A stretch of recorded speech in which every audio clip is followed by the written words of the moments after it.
now listening to Human Beings. We're live. We live, episode 18 with our boy John, a.k.a. Jay, a.k.a. Deafine Jay. Yes, sir. But Define with an A in the middle, right? Yeah, Define with an A in the middle. Now, that's your podcast. That's my podcast, my brand, my everything. Okay. Yeah. First things first, man. You said you're new in Ocala. You're not from here. Yeah, I'm not from here. We can hear it in your accent. You're from New York, obviously. Yeah, I've been out of New York for so long. I lived in Miami for a little while in Tampa. I've been out of New York for the past like 12 years. But that accent ain't going nowhere. I don't know. It's stuck, bro. There's no way that's going away. I mean, I'm not really someone that can notice accents like that. You can't Even hear you his have an accent? accent, though. You think he You does? think I do? Yeah. Yeah. Of Like, where?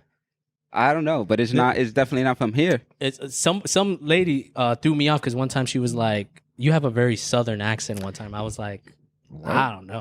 Yeah. I've never interesting. looked at myself as having a southern accent or something. I don't have an accent, right? Like a regular. I have like a regular accent. Yeah, like yeah. Regular American. Regular gringo, as they say. We were talking about Spanish. When I speak Spanish, people who don't know Spanish think I'm really good. People who know Spanish know I'm really bad. Yeah. And then they can hear the accent and be like, oh, you're American. You know what I'm saying? Yeah. But I don't sound like, hola, ¿cómo estás? You know? Well, people that don't know Spanish think you're good because they don't know Spanish. Exactly. Exactly. So I ride that out. Yeah. I'm the same exact way, man. Some people think like my Spanish is amazing, but it's trash. I hang around my family. They was like, you sound like you speaking Japanese and Spanish at the same time because of the way you say your words. So you can't have a conversation, or you? I can have a full blown conversation, but just not in a professional setting. Okay. We can help each other. We can practice. That's a fact. Because I have nobody. We always tell people that, like, oh yeah, we'll help each other. We'll help each other. I've been translating for one of the new barbers in the shop. And it's just like, you just don't find time to be like, yeah, let's just sit here and communicate like this. It's more like, boom, what do you need? Yeah, boom, boom, keep it rolling. Right, yeah. So you're obviously a talker too if you had a podcast. So Yes, what made you want to be like, yeah, let's definitely make a podcast? For you, I mean, because you do it by yourself. So I've always wanted to give people value.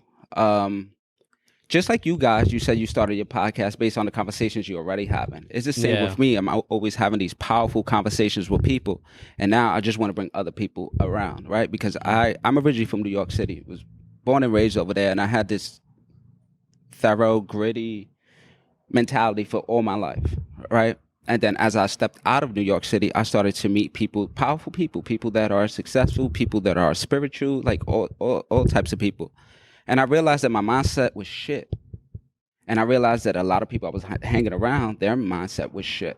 So I figured I'd create some type of platform where I can help you just kind of shift your mindset a little bit. I think mindset is everything. It's super important. Yeah. So that was kind of the basis of that.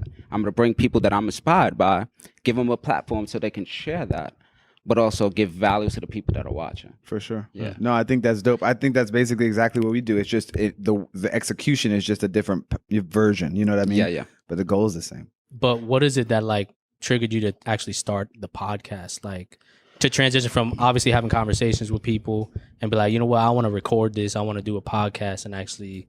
So I've been wanting to do a podcast 5 years before I've started a podcast. But again, it goes back to mindset. I was afraid. I was creating all these limiting beliefs on why I can't do it or why I'm not good enough. And then when COVID hit, I'm like, yo, screw it. I'm going to do it. What's the worst thing that can happen? I inspire some people. I help some people with their social media or create some type of presence. So I'm like, this is a win-win situation.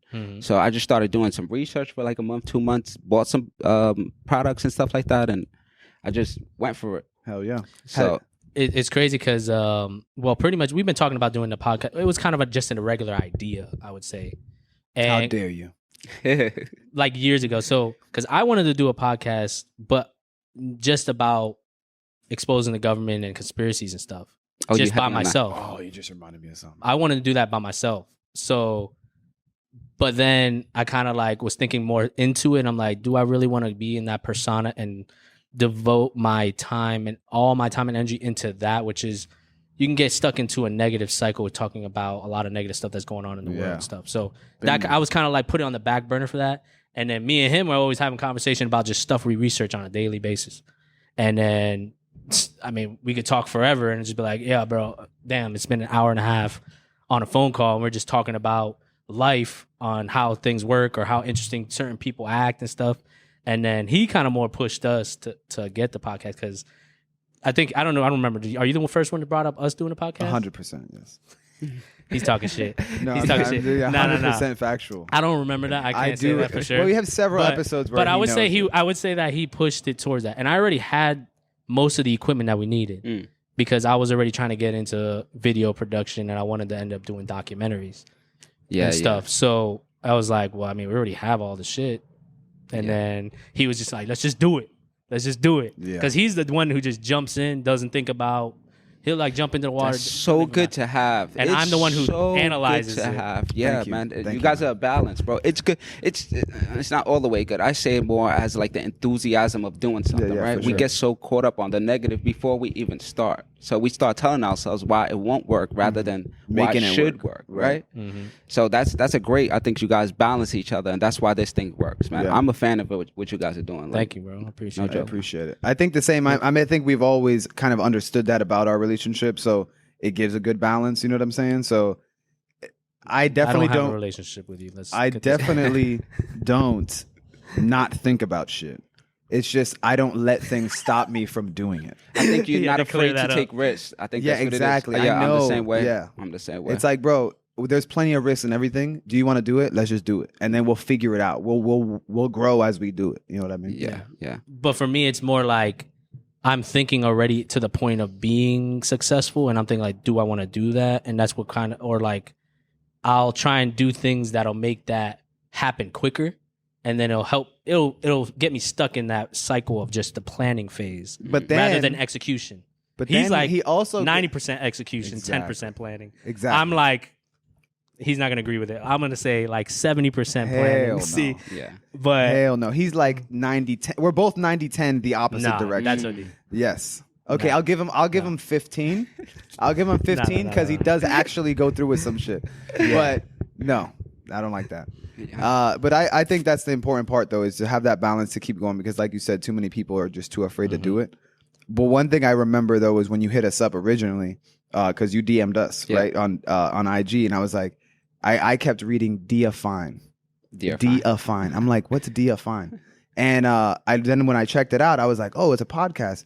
But I'm like, what's Deafine? Like, what does that mean? And then coincidentally, so I didn't. Cause I left you on red for like a week or two, or I was couple already on weeks. to the next. What an asshole. But it's not because I didn't do That's it. kind of the purpose. reason I asked that question. Like, do you wait? Do you reach out? Do you follow up with people? Yeah, Because I'm the same way. I reach out once and then I'm already on to the next. Yeah, one. yeah. Sometimes too, when you read it, you're like mentally trying to respond, and then you got a whole bunch of shit going on. You're like, shit. That's I forgot. 100%. Exactly. So when you guys responded, I was so busy with what I have going on, so it took me a little while to respond back. Yeah, for sure. But that's the thing. Like, it's one thing if somebody does that but isn't aware of the situation. But everyone is like, just like friends, right? Somebody would be like, "Oh, he didn't text me back." Like, well, was he busy? Did he get back to you? Was it urgent? You know what I mean? Did it happen? But I'm glad we ended up talking, because then I actually saw that you had my boy Nelly on. The client of mine that we had on. And I was like, oh shit, he's on the podcast. So I thought maybe they knew each other. I didn't know that you didn't know him before. No, I didn't. So then he came in for a haircut and was like, yo, I did that podcast. You know, he said he tried to reach out to you. I was like, I know. And I keep telling myself I'm gonna hit him back. And I just keep getting caught up. And even when I told you I was gonna call you for this week, I ended up calling you like 3 days ago, like 10 p.m. You know what I mean? I was like what the fuck? Bro, what type of business are you running? I Help me. know, man. 2 a.m. and shit. It's because of, like I told you, work. I'll get out late. You know, I've been flabbing my lips all day, talking, and then I look at my phone and I got to answer like 20 messages, and then I got trying to, you know. So I got to absolutely. But that's the thing about being an entrepreneur, is like you don't work on a 9-to-5 schedule. You make it happen when you got to make it happen. So I appreciate that. I never take that as an offense. I'm like, he's working. Yeah. If you calling me, you obviously thinking about, you know, the situation, the plans, and what you guys intend to do. So I definitely appreciate that. Now, your podcast is called Deafine Podcast. Define. So that's how you spelled, pronounce it, right? Because he's saying Deafine. Yeah, it's originally the word is Define. It's define, but I put an A in it for you know my story. Yeah. Right. So I became deaf when I was 13 years old, and for 2 years I was completely deaf. I heard when you said this. So what is it? I mean, I know you're probably about to get into, like, what is it that you think made you deaf? Like, did you already have hearing issues or anything like that before? Nothing. I just woke up one day and couldn't hear. Yo, Just that That's is insane, wild. bro. Wild, bro. Like, Just think insane. about That's the worst nightmare. Almost worst nightmare type Yeah. shit. You know what I mean? No, it is. Think about it. I was 13 years old. I was about to go to high school. I was popular. I'm from New York City. I'm from up north. So, being popular, being cool, everybody wants to be cool. And then I'm about to finish school the last 2 months, and I'm completely deaf. I can't go back to school. And I don't know what's going on. And what's worse about it is that I can't communicate because I don't understand what's going on. Wait, so you Wow. couldn't even. Yeah, but So I didn't know- you weren't born deaf, so you did know how to speak. So like you were you not able to like speak or No, absolutely, of course. I already learned that phase of Right. speaking. So, but as far as communication, I was so lost into like, yo, what is going on? It almost felt like a dream. Like it wasn't real. And for Yeah. so long, I lived my life like that. Like I'll go to sleep and wake up and I'll be scared because I can't hear. Like everything seems so dark, so dim. And that was just kind of my life for the last those 2 years that I was deaf. And then I started to get used to it. I had some really good friends that would speak a certain way so I can read their lips. I learned that pretty fast. And it's true when they say when you lose one sense, all your senses become sharper, yeah. because my sense of vibration was insane. Even though I couldn't hear you, I can like kind of feel. If you feel your throat while you're speaking, you feel Yeah. that vibration, I'll feel that. So you were getting close to Daredevil. Yeah. yeah. Exactly. There's a movie called The Sound of Metal, and it's exactly what I've been through. Exactly to the T. Even Sound like of how Metal. he was hearing and the transition, but he became deaf because he was a drummer and lost his hearing. But that was about it. So then I had to transition into a deaf school. Mind you, I'm from the city. I'm from the projects. That's another thing I was going to say too. You're in a highly stimulated environment. Exactly. Not like here. If it was one thing here, but coming from New York to then deaf, like takes it to a new level. Exactly. That's true. I lived in the projects. I lived in a big building. So as soon as I step out my door, I'm gonna run into friends and people, and a lot of people didn't understand what was going on. They They're thought I just was like, yo, they ignoring me right now? Like, right. Exactly. They thought you were lying. Yeah, exactly. And even that feeling, like being around somebody that you know, being afraid of them trying to have a conversation with you and you can't reply because you don't know what they're saying. So I always felt like I needed to take a shit, like that, nervous and anxiety. It was horrible. I feel like that a lot too, but it's because I actually do have to take a shit. So I can't imagine. But we always got like 20 pounds of shit in our system. that's wild if that's a legit number. Yeah, around there, man. I fasted for 8 days, So- and it's a weird transition how we doing it. But I fasted for 8 days. Like I had something called inflammatory bowel disease, and I tried like medication. I tried eating different things. So 2 years ago, I stopped eating meat. I haven't eaten meat. I eat meat probably a handful of times in the past 2 years. Great idea. And then Dr. Sebi, I started like looking up his shit. I know there's cliche and stuff like that, but I started looking at his shit, and then I bought a book called The Fast Way. And I started reading up on it and see how you can reverse certain diseases in your body. So I decided to do a water fast for 8 days. I lost 25 pounds in 8 days, and I just continued with the momentum. I haven't Water had a for problem 8 with my days. stomach. Yeah. Yeah. And that was you haven't had a problem since then. you're Since saying? then, I haven't had a problem. Have Yeah. you still been replicating the fasts or anything? Yeah, like that? so I did it last year. I plan on doing that every single year. At least just a week, maybe 3 days or something like that. That was extensive. And after I did that, I ran into people that was like, yo, I did it for 40 days. I did it for 2 weeks. I'm like, you motherfuckers are crazy. Yeah, Yeah. a breatharian level, bro. Yeah. Where they don't Have you even heard of need food. breatharian? Huh? A breatharian. Breatharian. No, Doesn't no. eat at all. That's what it Or means. drink. It means No. you're like a Yeah. breatharian, like you A eat- breatharian? Yeah, breatharian. Like you live off air. You eat Nah, air. I'm He said Hispanic. I nah. love food. He said nah. I love food. I just Yeah. even when I change my diet, like the way I think of things, like having anxiety that really doesn't exist where I'm at because I'm more conscious of my surroundings and who I am. I'm more comfortable in my own skin, and I'm still working on it. It's like everybody's a work in progress. So I know you said you haven't had any issues since then, but you said you were only deaf. You only ended up deaf for 2 years. So how did you end up coming back? So from that? within those 2 years, I wound up transitioning to a deaf school. Okay. And it's crazy to say, but it was unreal. I thought I was becoming mentally ill. Right? I'm not gonna say the R word because I have a brother who's really mentally ill. In New York City, there back in the day, there was kids in a classroom, 30 kids in a classroom.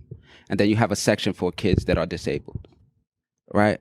So now I'm in a school with kids that are just disabled. And I started thinking different about myself. Like, am I this type of person? Yeah. Am I different than the world?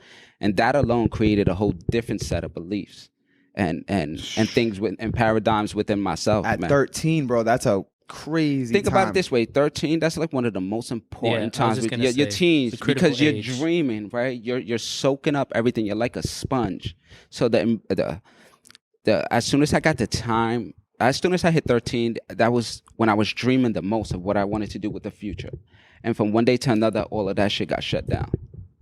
And the only thing I could worry about right now is like what I'm gonna do next from day to day, because I can't hear. I can't work a normal job. I can't work for the government. I've always loved planes and space and shit like that. I've always wanted to be a pilot. But now I'm deaf. That's no longer a path for me. So I did like 6 months in a deaf school. They tried to help me. And I was like, yo, I was so insecure with myself because of that issue that it didn't work. So they were like, you need to go to a hearing school because you need to go to school. And they introduced me to something called a cochlear implant. This is which I have now. So I got operated the second year that I was deaf, and I got programmed with a special hearing aid, which is like magnets, electrodes, and things that are implanted in my head, so I can hear through a hearing aid essentially. So I don't hear out of my left ear; I can hear out of my right ear. Does that make sense? Yes. Yeah. So, yeah, there's a lot to soak in, bro. That's Yeah, why yeah. So even now, like they would never. The solution to the root problem never came up. They were just able to tap in and find a they way were ready. to beat So the obstacle. on to the next thing. So during that course, I called Bell's palsy. I was working with my mom. She wanted me around all the time. Like she was like a huge influence of me. Like she was planting seeds in me to allow me to believe like things were gonna get better. And so working with her, she worked at a restaurant. I would work with her. I would go to the freezer, bring things out, clean dishes, do everything. I call Bell's palsy. That's from, they say, being in and out of the air, cold and hot air caused the right side of my face to freeze up. So that happened maybe a month after I became deaf. So now I'm looking crazy and I can't hear. So that's, just imagine that. So I wound up going to the hospital. They keep me for 2 weeks in the hospital running all types of tests. And they were like, we're just going to have to label it as sudden hearing loss. That's it. That's it. it. No real answer from No there. real answer. And you weren't able to get the hearing aid in the other ear for what reason? So we tried. So I didn't want to. I'm okay with what I have right now. Again, I was in the city. And I have a special implant inside. If I got hit in the head or play ball or something like that, like I could essentially move it and cause brain damage or stuff like that. Oh, shit. So my mom was like, yo, I was always fighting. I always liked to fight. Like I was growing up in that type of atmosphere. So once I got this, I'm like, I'm okay. I don't need to hear perfect. Not worth it. Yeah.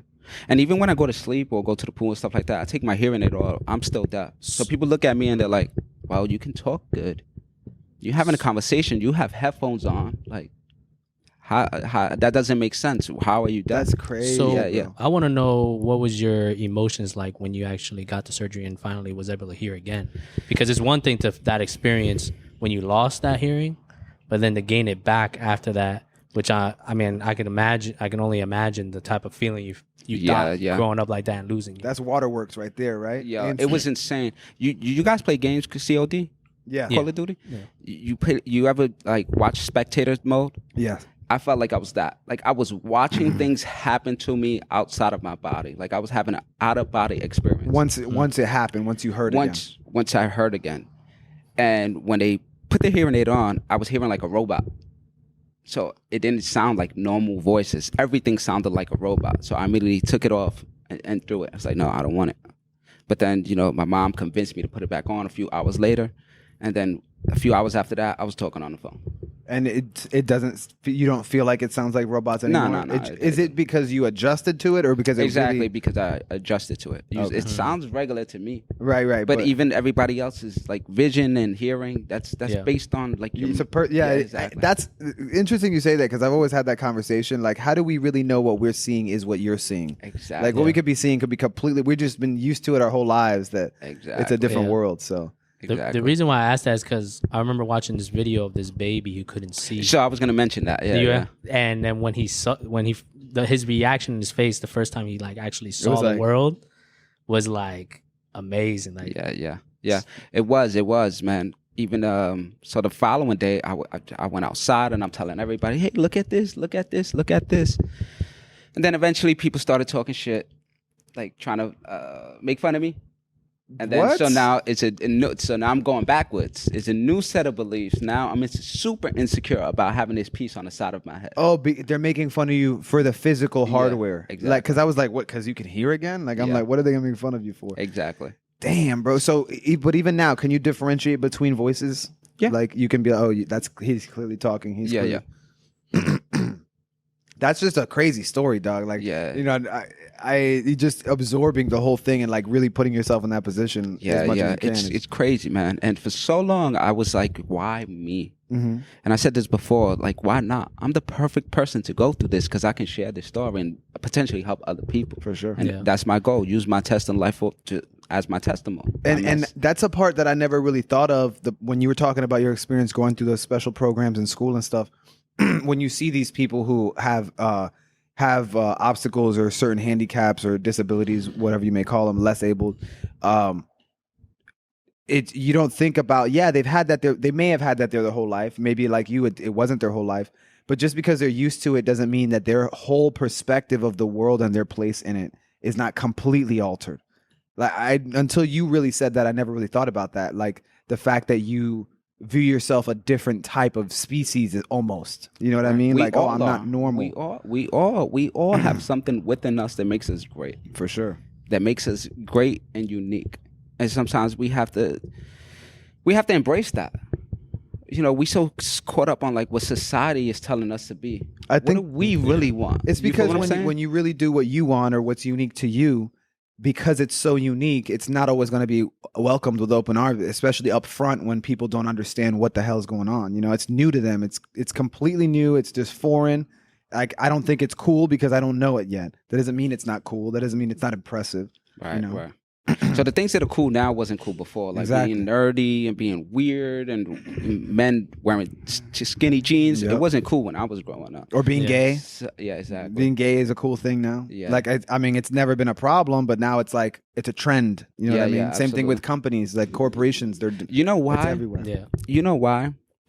Because of these movements, and no shade to any movement, I embrace everything, but everybody wants to be a victim, and everybody's like, yo, I'm a worse victim than you. Mm-hmm. Yeah. Like, I'm battling you because you went through some shit and I went through some shit, but no, it's me. Mm-hmm.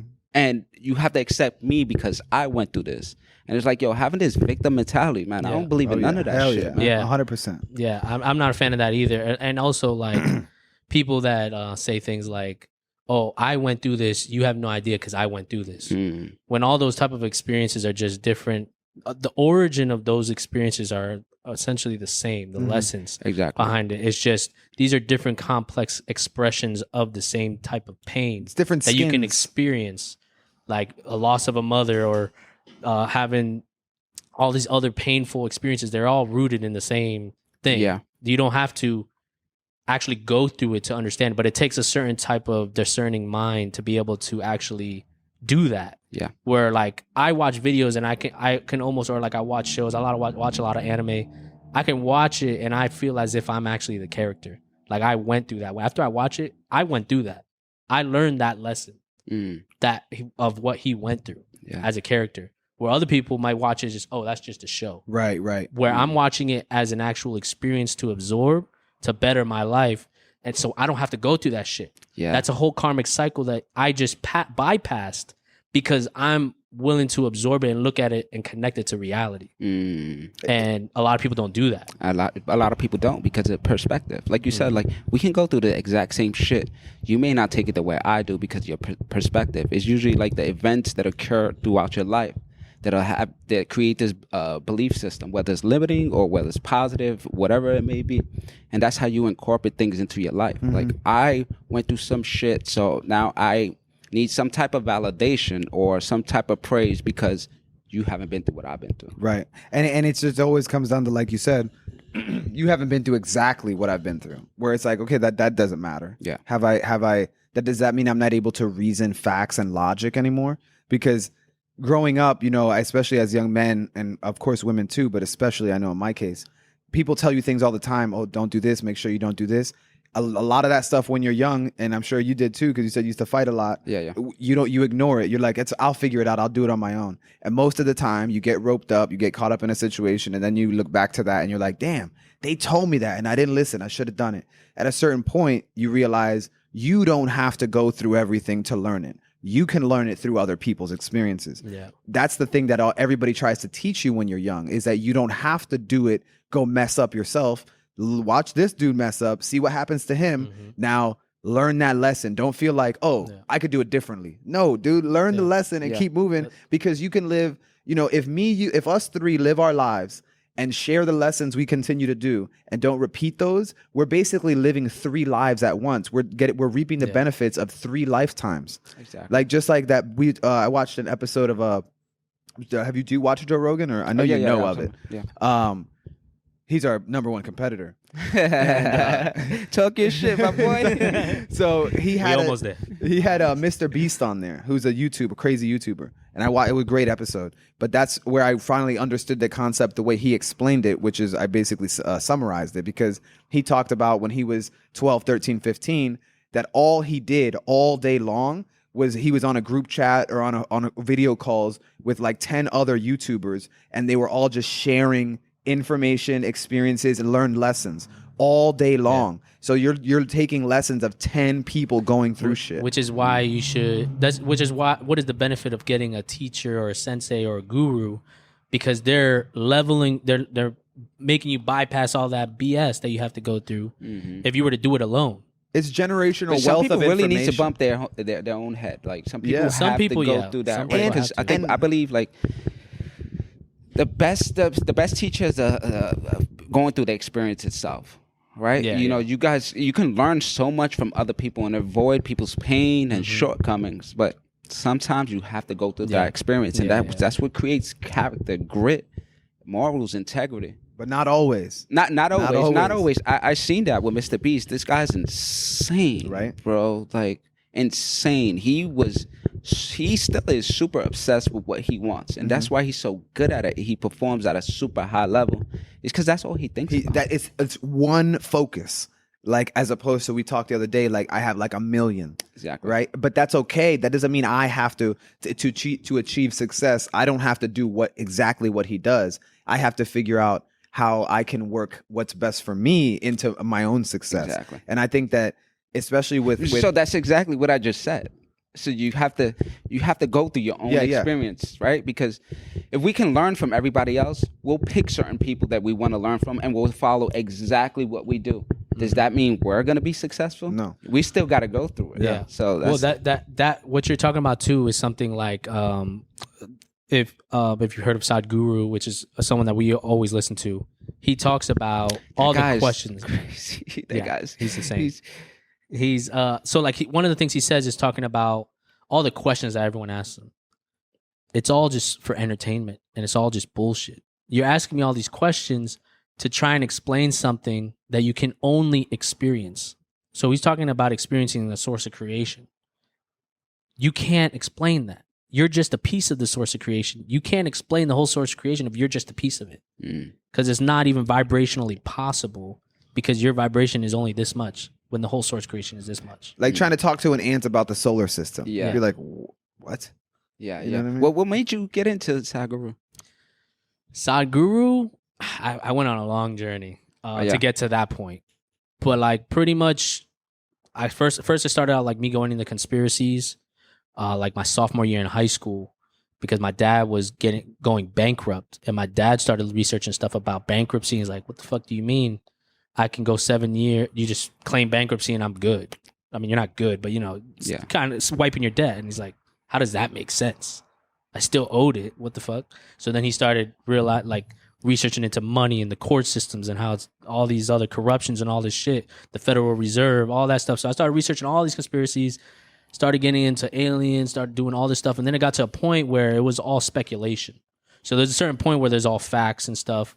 But then at a certain point, it's like, well, I'm not going to know. Even if I'm interviewing somebody who claims he can show me his government ID, he can show me his clearances and all this stuff, I still didn't see it. So I can't know it. So it got to that point where it's like, okay, I've dabbled in all these subjects. Then I went to Dr. Robert Morse, who's the guy who taught me about like what I consider real health, which is about fruits and herbs.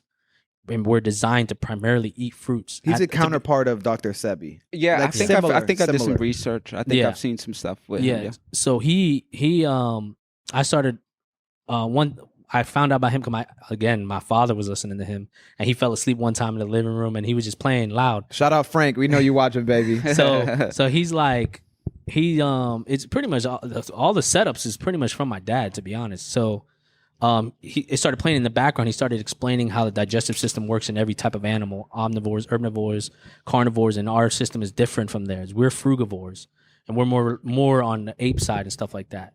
And well, then, you are. So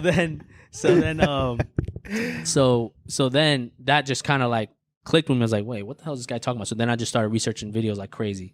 Then he started talking about connecting that with spirituality and Indian gurus. And I didn't know nothing about India. Nothing. I didn't even think to like look over in India. I did. To be honest, at that time.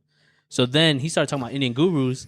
And again, the same thing. My dad just started watching videos about Sadhguru, and he was like, "Oh, you should listen to this guy." But I was stuck on Dr. Morse. I was like, let me just learn this first. But once I get to a certain point, then I move on to the next thing. And then I was ready, and I was like, all right, let me watch this. And it was that urge to be like, everyone is bullshit, and they don't know anything about what they're talking about. And then when I found out about him and started listening to his videos, immediately my ears just perked up, and I'm just like, this is the guy I've been looking for my whole life, to explain intellectually the mystical side of life that I was looking for, even though, like what I said before, it was all just for entertainment for the mental. But at least I got exposed to him, and now he gives you a scientific method, which is why he wrote a book, Inner Engineering, because it's all about engineering your body to experience some enlightenment or whatever. I don't really like the word enlightenment because I feel like it's been diluted, but yeah. To experience your higher consciousness. Yeah. And then that's how I got inside. I think everything is in alignment. Like I'm a firm believer that it's crazy that you said that, because you guys posted a clip. You guys have an episode where you talk about Coral Castle.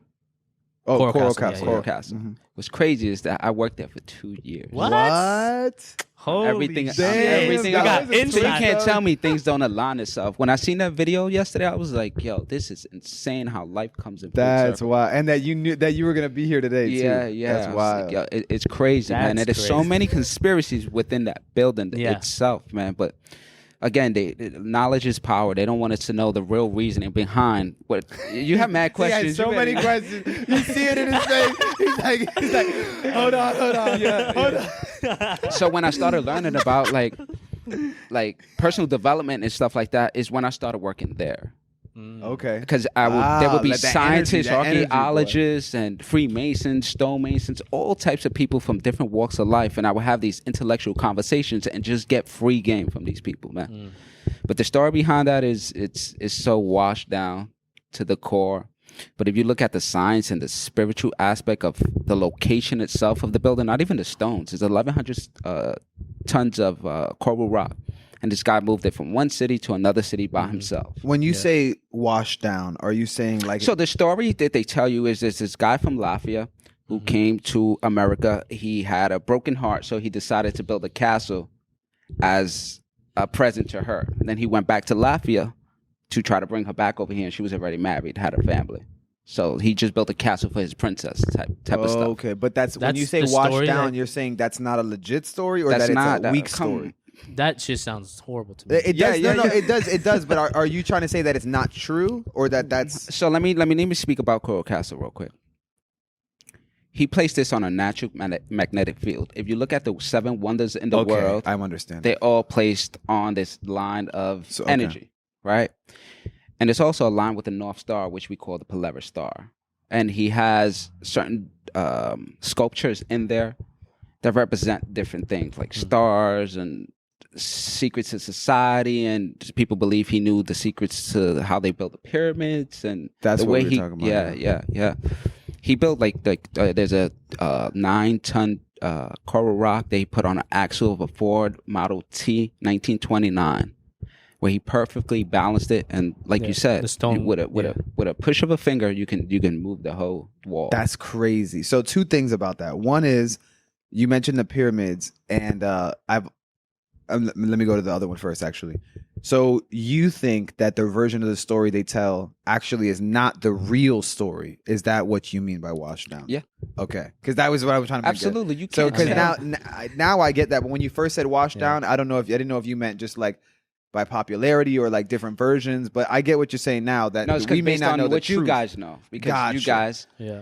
So you That I was gonna version try to- is not the real. Exactly, I get you. Exactly, Thank you. exactly. No, because that makes a lot of sense with all the stuff we talk about on Gaia, with all these things at certain points of the Earth that match up with the longitude of the star systems and all those things. And you also mentioned that he may know the secrets of the pyramid. And I've watched several talks already where they discuss that the secret to the pyramid wasn't pulleys and leverages and things like that, but that it was potentially waves of sound that were being used, which obviously makes sense because we know everything is vibration. Yeah. But the fact that they were able to figure out how to use the waves of sound to allow them to move them. Versus, not only move them, but also carve them in a way where there's And no align evidence them, on yeah. how they chiseled. right? That's Like he has the state of Florida, a whole, I think it was 11 tons. The state of Florida. He has a 15-foot sculpture, and on the top there's a hole, and there's a quadrant. There's 4 pieces, and on the bottom there's another stone with another hole with a quadrant. And when you look up in the quadrant, the Polaris Star, the Earth moves just a bit throughout the seasons. So you have fall, winter, spring, summer. So that's potentially how they used to tell time. That's wild. Based on that. You guys understand what I just said, right? Yes. So that he also has a sundial where the reflection of the sun will go on a piece of metal that's hanging from one of these coral rocks. You'll be able to tell the time to the T precisely. So when I started learning stuff like that, mind you, I'm just a kid from New York City, from the hood. When did this happen? I'm sorry. When did he build this? He built this in the early 1920s. Okay. Yeah. That's Crazy. Is that World War II ish? Like right before World War II, or? I'm not a history guy like that. I just like shit like this interests me because it's like the things that we think about. Does that really matter? Like the life that we're living right now, does that matter in the sense is like the bigger picture of life existence. and existence. I thought about But that knowing last that night. information? Huh? You talking about knowing that information? Yeah, knowing information like that. Okay. I would say it does only because it opens up windows for, like, if you're seeking for the ultimate, as far as the ultimate experience capable of human beings. Because, like, what I was explaining with my story is, like, all these things were, like, kind of progressively pushing me towards a Sadguru, pretty much, because I was seeking for it. Where, like, something like that could trigger you to be like, okay, and start seeing life in a higher level of perception because of that experience. So I would argue it does matter, but it also depends on what you choose to want to do with your life time here. Absolutely. But it goes back to alignment. You can say that because you're vibrating on a whole different page than most people. Right. Most people can't have these type of conversations because they get so lost. Or they're not intrigued because of how fast and colorful things are. I think it's also just the lack of like it's layers, right? Like all of our experiences that have brought us to this point are layered on top of each other. And then when you hear new information, that information is filtering through the layers of information you already have. So if you're missing 10 years of layers of information, then the information just isn't going to sit right. You were talking earlier. You said something that reminded me of a comments on. Oh, you said something like when you weren't understanding what or trying to learn about Sadhguru and the information and everything was like, okay, I can't do anything with this. This is bullshit. People are just talking shit. You don't know anything, right? That's what people think. Some people. When they watch our podcast, right? We've gotten comments like that. We started a TikTok. We started putting our reels on there, and people engage a lot more. And there's a bunch of people who have responded with like those kind of comments, right? Like, oh yeah, everybody thinks they know what they're talking about. Nobody knows shit. This is bullshit. Cap. Which is cool, right? Because that only comes from your perspective. I think they were just saying your cap. No. Well, I was gonna say primarily it was your clip, but they go through that, and it's like, look, that's cool. We think it's funny, first of all, and after that, it's you can't understand it if you don't have a certain background of information. So last night I went back and I actually responded to every comment. Everyone that had time last night. yeah. Well, no, it was more of an engaging, building community vibe because I was talking to a friend who was building his own TikTok, and he gave me a perspective that even though I don't like spending that time on social media, I understand now, especially because we're doing the podcast, that the only way that we're going to build a real core base of people who want to be involved and appreciate and will continue spreading the information is engaging with them. Because if you're not communicating and talking to them and showing them that you are interested in not only just having the conversation, but backing that up with either more information or responses or touching people in ways that maybe they don't have, like you mentioned, a lot of people don't have these conversations. So if there's someone like us in some state where there's no one around him talking about it, but we can, and we can maybe give him throw him a lifeline and be like, hey, we feel you over here, bro. Then they feel more tied in. And not everyone is going to understand the stuff we're talking about, but just because they're not vibrating on the same frequency and can't process it to the same understanding right now, the exposure or the bug in the ear is what I think is valuable, because later on, a year or two down the line, when they hear something from someone they do know and respect that they will take seriously and it matches up, they'll look back and be like, oh, they did say that. They were right. Or we'll learn that we were wrong and talking shit. Whatever, it doesn't matter, because we have but even that perspective that you have right there. Sorry to cut you off. No, yeah. I love it because you guys are already thinking about the future, and what you're doing right now is a direct reflection of what the outcome will be in the future. Right. Yeah. Like, I'm a firm believer. Like, thoughts become things. What you think about ultimately is a reflection of what your life will look like in 5 years from now. For sure. So, the way that I look about that, like even with manifestation and stuff, is like your mental thoughts can be measured on a wavelength. So that vibration, the more you give attention to it, the stronger the vibration becomes, and which is essentially bottom line to its core is the focus, your level of focus. And that's why when you focus on something so intensely, it becomes a reality because you focus so much energy and time that it creates that vibration to manifest it into the physical world, to be able to actually be existing on this plane. Yeah. Our brains are like a radio, right? Our body, our existence is like a radio. Our brain is the frequency. And when you constantly change it, you become in alignment. And that's the music that you play. So all you're doing is trying to tweak that. And that's, to me, that's what manifestation is. It's just tweaking that vibration. It's being in alignment with the things that I want to be in alignment with.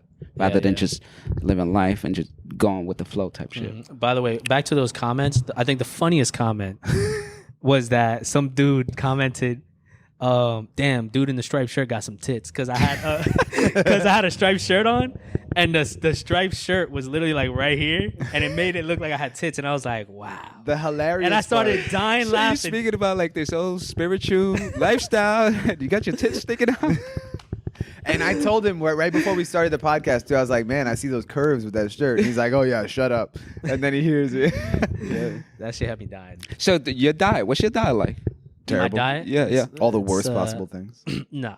It's I mean, I would say, yeah, it's been pretty terrible lately. Yeah. But I mean, I'll go on like 3 days. Like recently I just went day 5 on fruits. But I would at least always eat fruits every day. At least that. But I would maybe something horrible. But I've been trying to break out of my own karmic cycle. Just like double rice, that. hibachi, and maybe lo mein on pizza. No big deal. With some fruits on the side. Shit like that. Yo, I ate an apple, I swear, bro. Nah. But yeah, it's tough because of the relationship you may have with food. You know, food is addictive, man. Well, we were talking about that I feel like that's one of the strong connections I have, which may be why it's so difficult for me. Is that's one of my attachments was food, because when I was little, I always wanted to eat food. Like always wanted to eat. I always finished my plate. That's your high. That's your drug. Yeah, 100%. Yeah. He would come to my house and eat all my food. When literally, I would growing up, I'd be like, yo, your mom got leftovers from last night. First of all, growing up is a bad example, but growing up, so he would come over my house. My mom would make food, right? Just like most Hispanic moms, make food. You got leftovers for the next day. If you want to eat lunch, get home from school, whatever. Those weren't for us. Those were for Chris. When my mom comes home, when she came home and saw too many things of Tupperware in the food, she'd be like, "What? Chris didn't come? Why is all this food here? Yeah. Why is all this food here?" Or she'll be saving food, be like, "Hey, I put that in the thing for Chris." Like, all right, because I know I'm not gonna eat it. If there's no food, he's going for the cereal. And he's going bare hands in the box. He doesn't care about touching everybody else's cereal. He's like, but you know how many cereal boxes I had to be like, bro, just take it home, man. Because I don't want that cereal. You guys are brothers, man. Hey, bro, it's a long time, dog. A long time. That is crazy, man. So with the whole food thing, how you plan on getting better? I'm very specific on who I listen to. You should be because of that. Like, you just reminded me of what I was gonna say. Sorry, because before you ask, keep your thought. No, it's about that. I mean, it's like a piggyback thing, because when he was talking about the fat and being terrible and eating nothing but pizza and wings, I still love pizza, man. That's my weakness, pizza. Getting double rice and all that stuff, like no fruits. The thing is, which we talk about. Obviously, when people hear all this information, and they look at him. They're like, this is fucking bullshit, right? Like, obviously, it doesn't. Like, this is reality, right? Like, he knows. Obviously, I'm talking shit for the most part. But that's what people are going to think. They're going to look at you and be just like they look at a fit person, a person who's just ripped, great body, and think that anything he tells you about health is correct. That's not necessarily true. Just like if he says something about fruit and health, just because he's in the shape that he's in, and it's unfortunate for us and him, doesn't mean that the information is not true. Yeah, right. You know what I'm saying? That doesn't mean. But even true, that's so subjective, because everything. I mean, do we really know? No, we don't. Really know? We only can go off of what makes sense to us, and at the end of the day, that only comes from what information we've been exposed to. Exactly. You know, and I feel like food, like most things, is unfortunate that we tie it so much down, like you're saying, to your family and how you grew up, that once you become an adult, we get set in our habits and we are creatures of habit, right? We're brand loyal. The older you get, the more loyal you are to a particular brand. And that applies to types of foods too. You start attaching that to your identity. And that's the problem, because I'm Puerto Rican, right? I love all the food that we eat. I love bacalaitos and I love lechon and everything, right? But that doesn't mean just because I love that culture and I grew up there and I have love for my people and the tradition and the history, that doesn't mean that I can't look at how we eat and what I have learned and say that just because we've been doing it for so many years and it's a tradition doesn't mean that it's what we should be doing. It just means that, that's what we've done. That's our people. We respect, we love that. That doesn't mean that, no, I'm Puerto Rican, I'm eating that shit till I die no matter what. Like, hey, you can, but you're going to die quicker than I will. Yeah. You know what I'm saying? And I think that's the hardest thing, is the identity with culture and family, and knowing people don't have the perception to understand that you can still be everything you are and not have to follow this direct line of action and path. You don't have to tie yourself to that. You know what I mean? Nah, absolutely. So I want to get back to what he was going to ask me. That was it. It was what you're going to eat, like, or how you're going to. Okay. Yeah, just based on that, because you said speaking something about better living better. What are you doing? What are you implicating in your life that's making you that person that is on a path of becoming better, eating better? Great question. Because you're advertising, what you're advertising, you have to be a product of that. Yeah. You feel what I'm saying? Yeah, which is... That's why I don't talk about like shit like that on my platform, because I'm like... But the thing is... I talk about that and I'll be drinking in the club. The thing is why I don't... Speaking about it. So, like, let's say I'm speaking about... This is... I consider it 100% fact. I'm just going to tell you. So... Fruits and herbs, we're designed to eat that. Yeah. So from the research I have had, and Dr. Robert Morse, who's regenerated bones of toes, regenerated people from complete paralysis from the neck down. Prove it. Nah, I believe that too. That's why I asked the question I did. So for me, I'm talking about it because it's not. I'm not talking about it and saying, "Oh, I did it." I'm saying this is what the truth is, and I'm trying to do it. Right. And I'm going through my own karmic cycles and unconscious cycles or whatever that I'm trying to overcome as obstacles too. Right. But that's not going to stop me from still saying it because it could help somebody else. Right. No, absolutely. Because to say it. Right. Where other people will say, like what he was saying was somebody who's fit. That doesn't mean anything. First of all, if anything, I think 90% of them don't know shit about what they're talking about. That's a fact. And I used to train heavy before. And I know that back then I didn't know a damn thing. Yeah. But I never tried to act like I knew about health. I tried to be like, well, I know about physically training. Yeah, like exactly. Training, but I didn't know about health. Like there's food and stuff like that. Yeah. But I lost my thought. So like telling people they could gain something from so like they'll, like he said, look at me and be like, oh, well, this is bullshit. Just because obviously they're looking at me and it's like, he didn't do it. Yeah, well, I'm trying to do it because I found out about the information and I researched it. But just like they would listen to doctors who claim there's not a cure for anything. So why are you going over there then? Oh, not to mention fat doctors, by the way. Yeah. Which is sickening. So, but that's okay. For you to go to a doctor who says, I have no idea how to heal you. Let me get your money though. And here's something I'll just make you feel better for today. And also ruin you for later. And make you worse, actually. Yeah. So it's like, so if your logic, which is what I come back to other people, was, oh, I'm not doing it, so it doesn't matter. It's like, why does it matter what I do? Yeah. Is the information true or not? Then you do it if that's what you want to do. If you're complaining about how your life is or your health is, and then you're eating all this trash, and on a constant basis you're getting migraines or you're getting all this stuff going on, and I'm telling you this is how you do it, you're worried about if I do it? That would be like, that's like, hey, what does your doctor eat and what's his medical record like? They are the motherfuckers are the most healthy. Right? But ask them that, and they'll tell you, oh, that's HIPAA, we can't tell you, da-da-da-da. Well, then why are you listening to them? Because other people told you should listen to them? Yeah. And like, at the end of the day, all we do as a species is listen to other people. We follow the leader. And we figure out our own, hopefully, we follow the leader until we can figure our own things out and then continue pushing that. But I want to do it for myself, but also because I do want to be influential to people. So I'm trying to do it for that aspect too, because there are those people who need that push to see someone else do it before they do it. Right. Yeah. Where I don't give, me personally, I don't give a shit if you've ever done it before. Does this information make sense? All right, cool. I'm trying to do it. Right, exactly. And I think everything is subjective, bro. Yeah. Well, no. Go ahead. Well, you said earlier, I respect, because that's something that most people would probably do, and I wanted to in a way, and then I realized. But I was speaking for my like myself. I hang around like thought leaders and people that are really out here trying to make change. It's like you can't promote something and you don't live by it. That makes sense, but we are also always learning and growing. Absolutely. and we also always have fallbacks and drawbacks and for lack of a better term, I'll say relapses in whatever journey of growth we're making.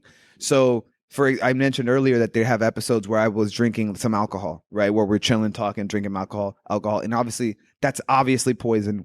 It's not good, right?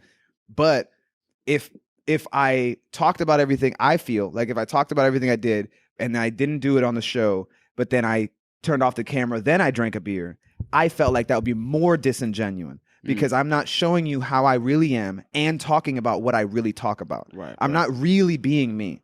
Now I'm really being me and telling you, like you mentioned, everything we know and are trying to learn and get better at.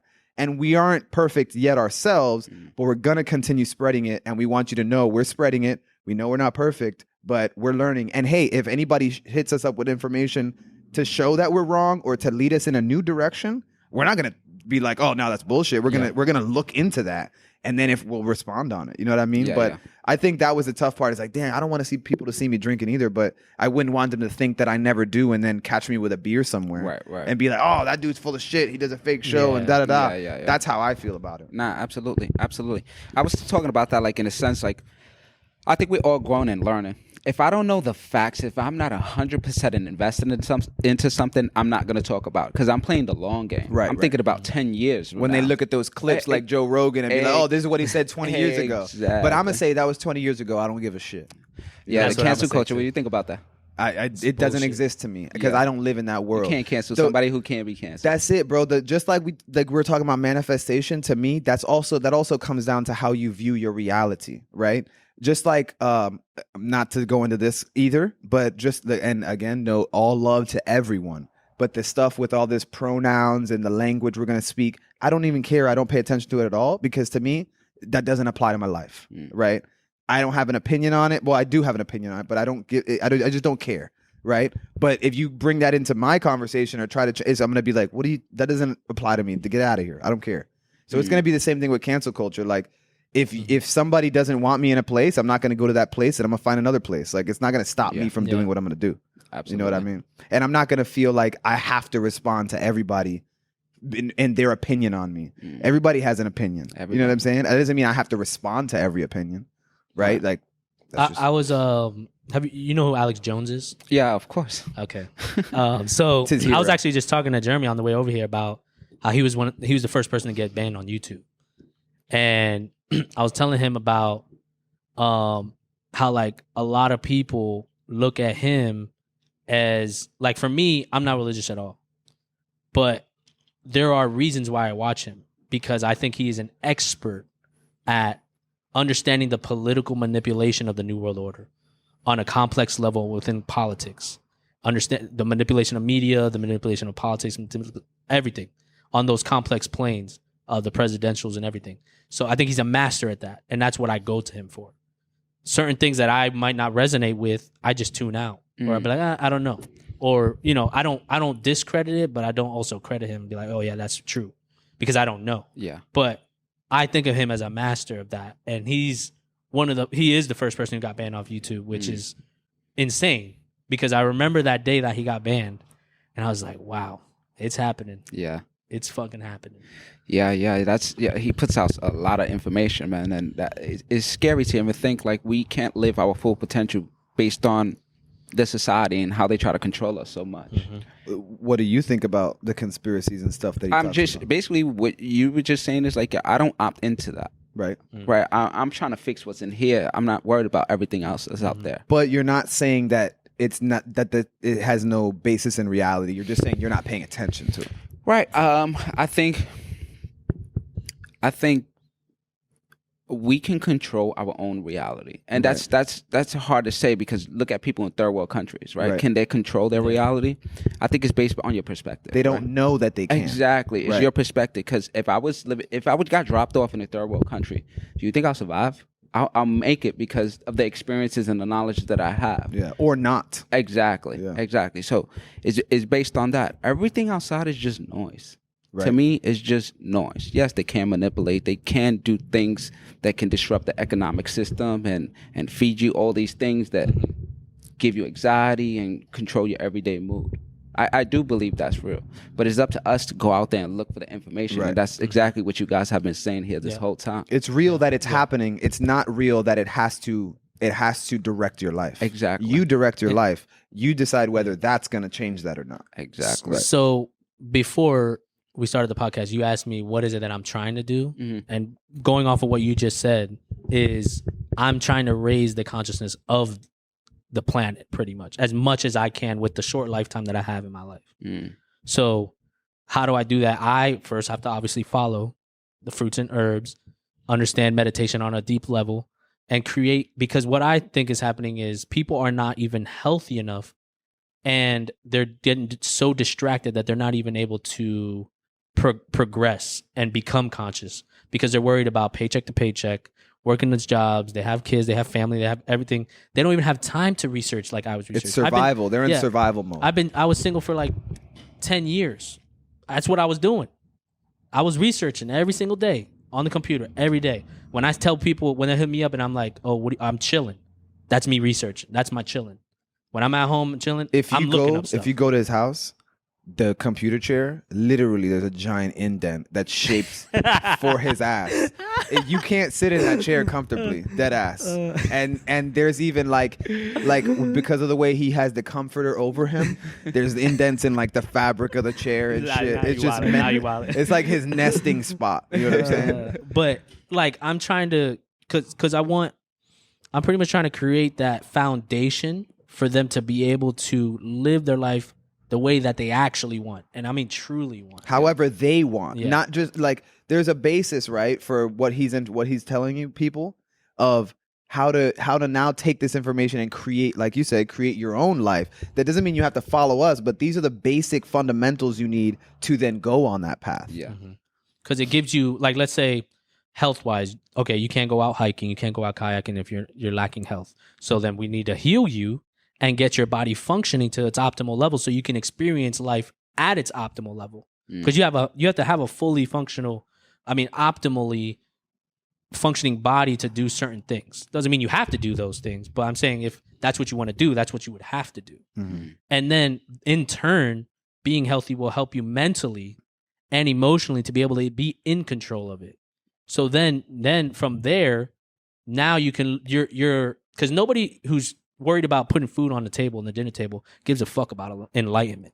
Or if it's organic or fruit or they're just like we need I'm just trying to eat. We need to eat. So it's like building that foundation through building businesses, and I want to do documentaries. I want to have my own gym that's based off this modality behind it. It's the physical training minus what I consider bullshit training health, and doing it Dr. Moore style, backed up with the physical training, which that creates the foundation for you to want to seek more. For you want to seek the truth, because you have the health and the foundational mental health and emotional health to do it. Because that's the first issue. Yeah. Because even Sadhguru talks about people that are poor. They don't give a shit about enlightenment. Yeah. They just want food. They just want a house. They don't care about that. And I think that's why at a core, many cultures it applies to, but I'm going to speak for, because you said you're Puerto Rican. Yeah. I'm going to speak on ours personally, which he can obviously relate to given the experience he's had. That's why I feel like in our culture, it's very prevalent. The family toxicity with not just like family issues, but like food mainly, and those connections, because our families and our history is so close to the poverty of the island and and just survival, that now if you try to break them away from that, you're either like you think you got it rich or you don't appreciate what you got or this. And it's like, no, but if we want to continue to level up, we have to break away from these old habits. Otherwise, we're going to stay where we're at. And it's the same thing. It's the same idea of that toxicity. It's a programming, bro. Exactly. And just like you have people who come from work and they're, like he said, anxious, depressed. They feel like they have nothing but problems and have no free time to do anything, but they're eating shit. And it's like, well, you're not going to see how much time you do have until you change this. And they're like, oh, well, I don't want to eat that shit. I'm like, well, you're going to be stuck in that mindset forever, because if your body's not functioning properly, you're not going to be able to use the tools of your body properly. How can you have that conversation who believes in something completely different and has the same beliefs but on a different diet? Like what? Give me an example. Like the Liver King. I saw a podcast on I think Impulsive, but yeah. I didn't watch it. I saw. So he's a carnivore. It sounds okay. Yeah, just carnivore. Just meat. Meat, it helps the digestive system. Meat heals everything. The same thing he's speaking about fruits. So you guys have the same beliefs, just a different diet. So here's what I would say about that. I think I have shit on him, boy. I have another thing. I would say I think you might have been the one who sent me that, or maybe it was Jeremy. I don't know. Somebody said he just eats liver. Yeah, or okay. like meat, liver right? and okay. So here's the thing, because even Jordan Peterson talks about it, Joe Rogan too, who talks about like eating all meat, right? So the reason why they're feeling better isn't because they're eating meat; it's because they're not eating the other things. They're just eating meat. So when you eat one thing, the body is able to handle that. But when you eat chicken, rice and beans, salad, potato salad, all in one plate, every single one of those foods has a different digestive process. So your body has to, and what happens, it just sits in your stomach and it's just a pool of stuff that didn't get digested properly, and it goes through your system like that. But when you eat one thing, anyone will get better if you just ate one thing. But is it going to heal you completely? I would say no. It would make you feel a hell of a lot better for sure in comparison. But the level that I'm talking about why on fruits is to actually regenerate the body. Yeah.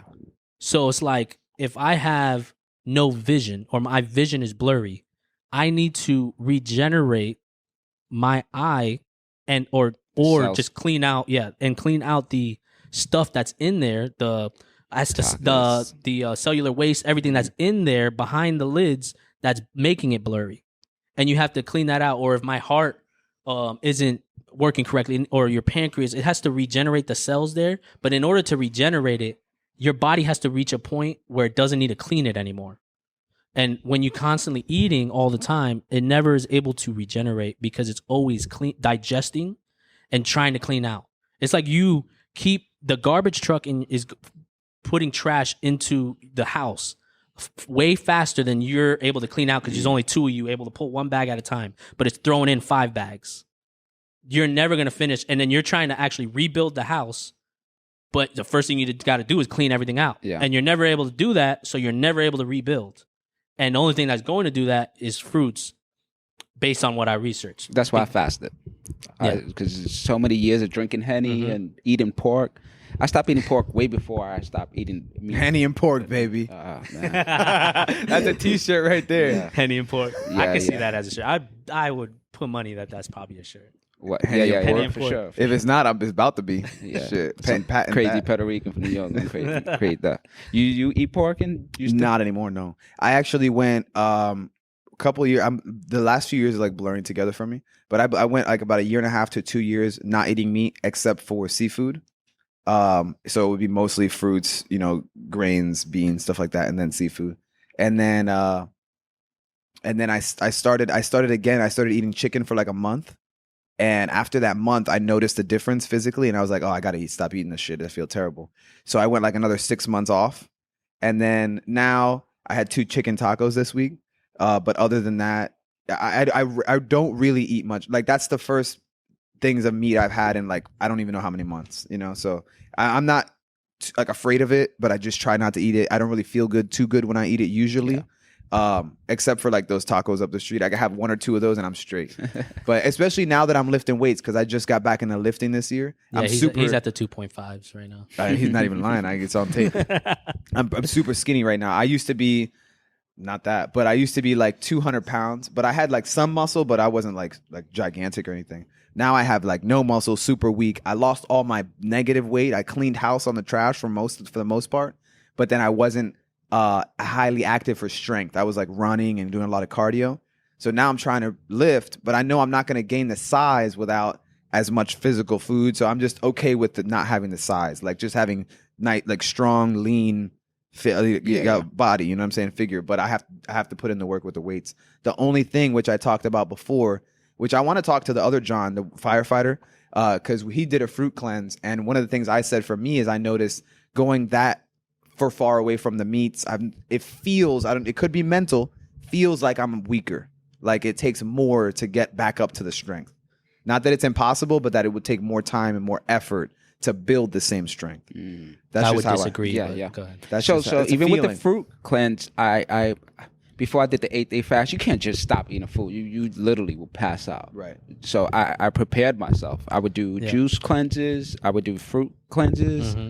And then after like a month, 2 months of doing it on and off, I was like, yo, I'm going to just do it. I took a whole vacation from work. And I stood in my room just doing research, reading, and doing all types of crazy stuff. You guys ever did a fast? No food. I've done fruit fasts or like grape fasts. No. It's the crazy experience. Maybe like one day. That's it. Yeah, You're making me interested in trying it. You should try it. Listen, but it's better to prepare yourself because you'll get a migraine, you get a headache. You'd have to start with a fruit fast first, like the 7 days on juice. fruit. Yeah, juice fast. And then do a fruit so you can have something solid, and then maybe the next week or month or something like that, do 3 days. Do 3 days. I challenge you guys to do a 3 day before the year's over. I'll take that easy. Yeah, I'll take that. 3 days, no food, just straight water. I could actually guarantee probably do it straight. by the day 3, you're gonna be like, I could do more. Oh yeah, I could do more. It was crazy. Like after day 3, I had Day so 3, much man. energy. I couldn't go to sleep. I'll be on social media just watching all types of food shit all night long. But I had no urge to eat. Yeah. And so the problem is not doing a fast. The problem is getting back into food, which you can destroy. Yeah. You guys know who's David Blaine? Yeah. He talked about like doing a crazy fast and then eating chips and like destroying his whole like immune system, his gut, everything. He's like, yo, I would never ever do that shit again. Do you know exactly what happened to him, or do you just really know it? He says he did it years ago and his stomach never got back to where it was supposed to be. Like he doesn't He shit does a the lot way he of needs to. He extreme has shit, though. pains. Yeah, man. When I ate, I had a cantaloupe, like just a tiny piece of cantaloupe, bro, and that shit went down like rocks. Oof. Yeah, it was pretty tough. I should have went into like a soup or a juice or something light, stuff like that. So from what Dr. Morse talks about going into those fasts, the reason why it's dangerous because when you go on an extended fast, like especially if you're going like 30 days, you've essentially your intestines has not worked for 30 days. It hasn't had to do the things that is normally done. So it's almost shut off. And you have to like slowly turn it on because if you eat something really bad, it could be dangerous for you. Yeah.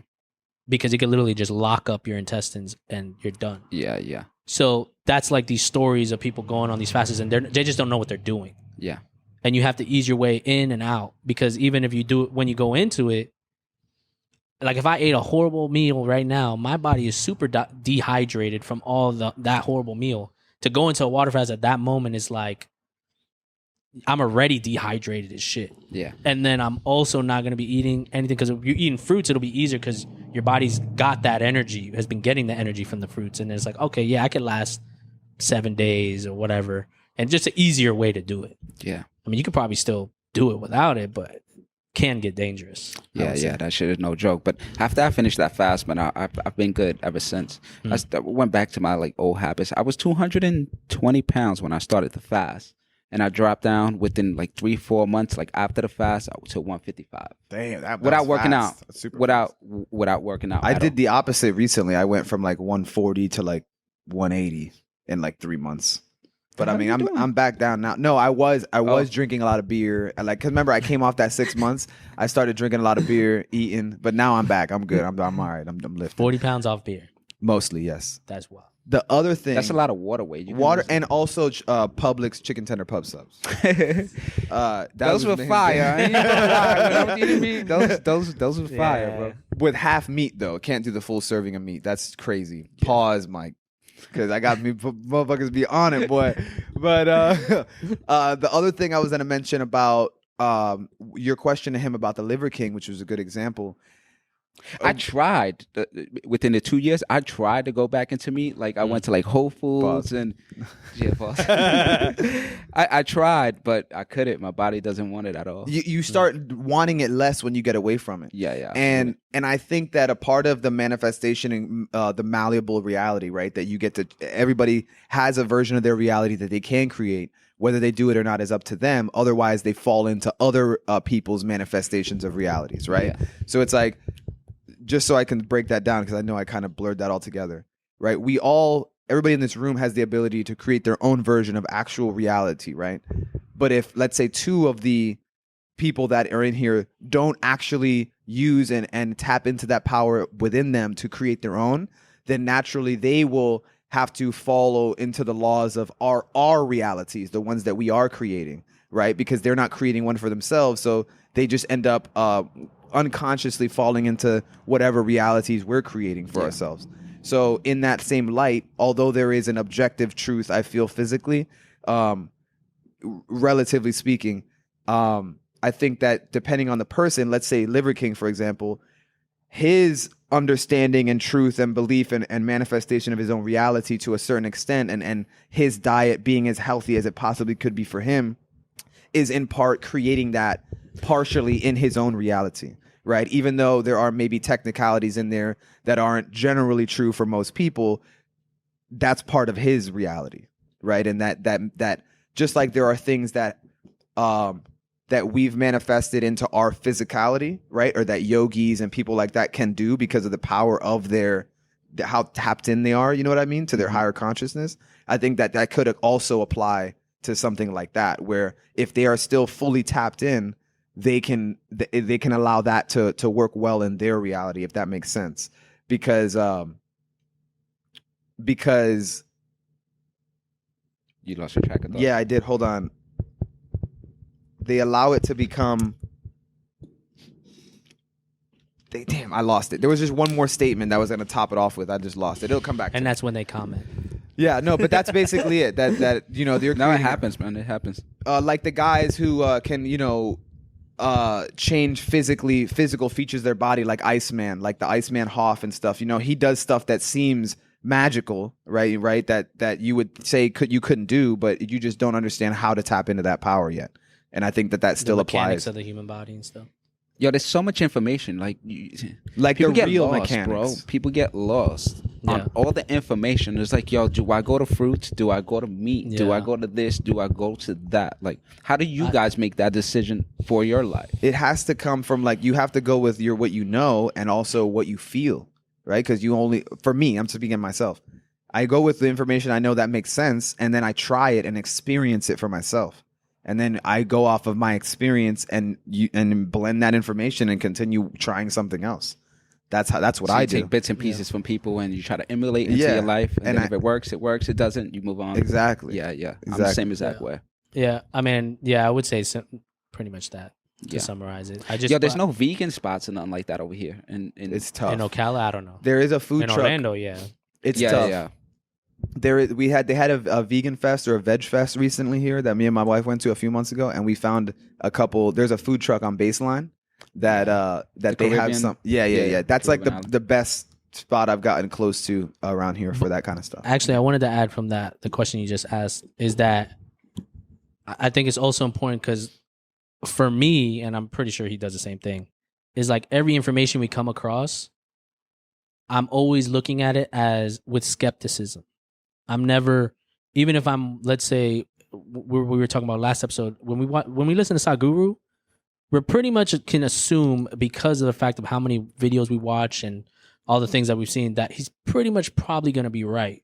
But I'm still watching that video saying, let's see if it makes sense. And I will do that with everything, with Alex Jones, with David Icke, with Joe Rogan. Yeah. So it's like everything is always with skepticism all the time. And that's what a healthy mind does. You should always be a skeptic for everything because you're seeking the truth. You're not believing it or disbelieving it. I'm so different from that. I'm a delusional optimist. Like I believe everything happens for a reason. It's super cliche. We hear that shit all the time. No, I agree.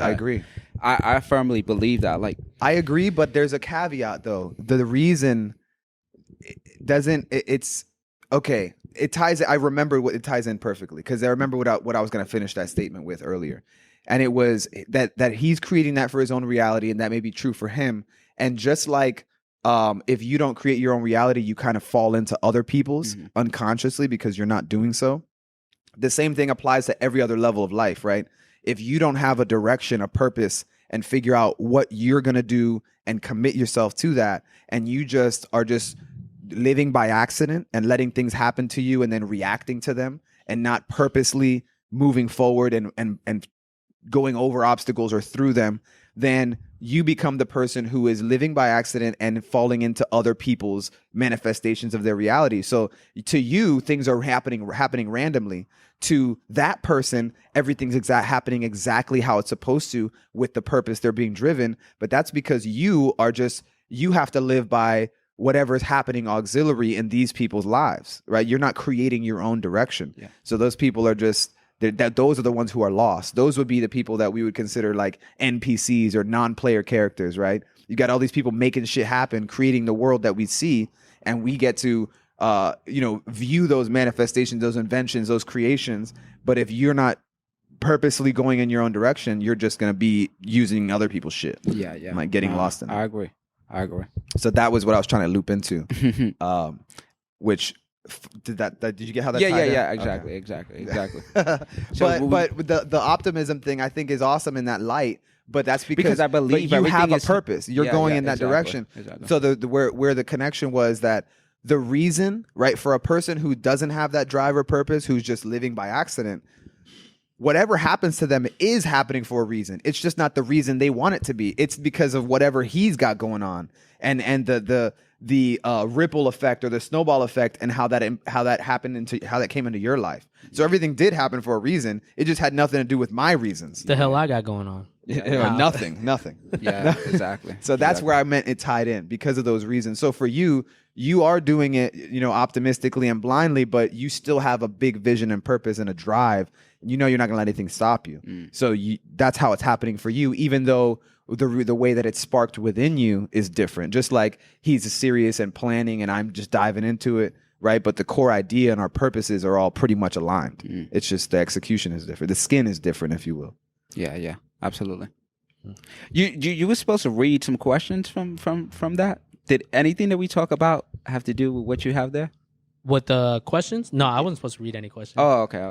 I thought you kept looking at it. I'm like, oh, he got questions. No. Do you have questions that you went to ask us, or you already asked them? Nah, I do have questions, but we'll okay. Yeah.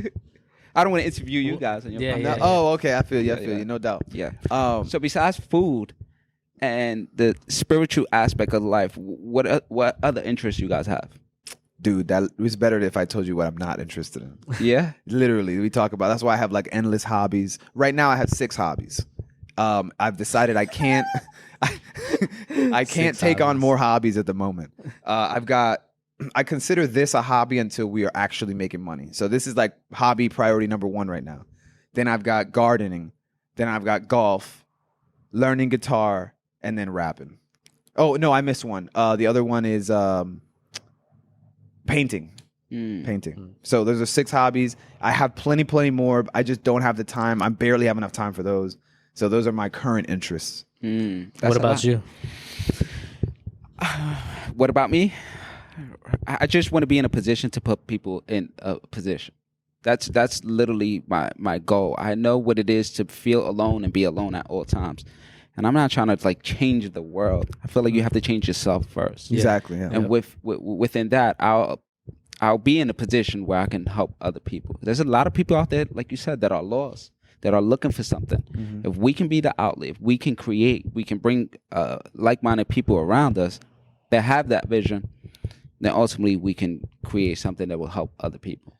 That connection you're talking about is crucial, because if that It's is so that is the important, bro. value, because if you just give somebody an outlet to connect to and give them an opportunity to open their perspective, there's so many people we interact with that are like, dude, I've never thought about that before. And it's because, like we said, there are just people who happen to be around a group of other people, everybody around them, that aren't on this mindset. They're living by accident. They're living unconsciously. You might be in there like questioning everything. Nobody else is.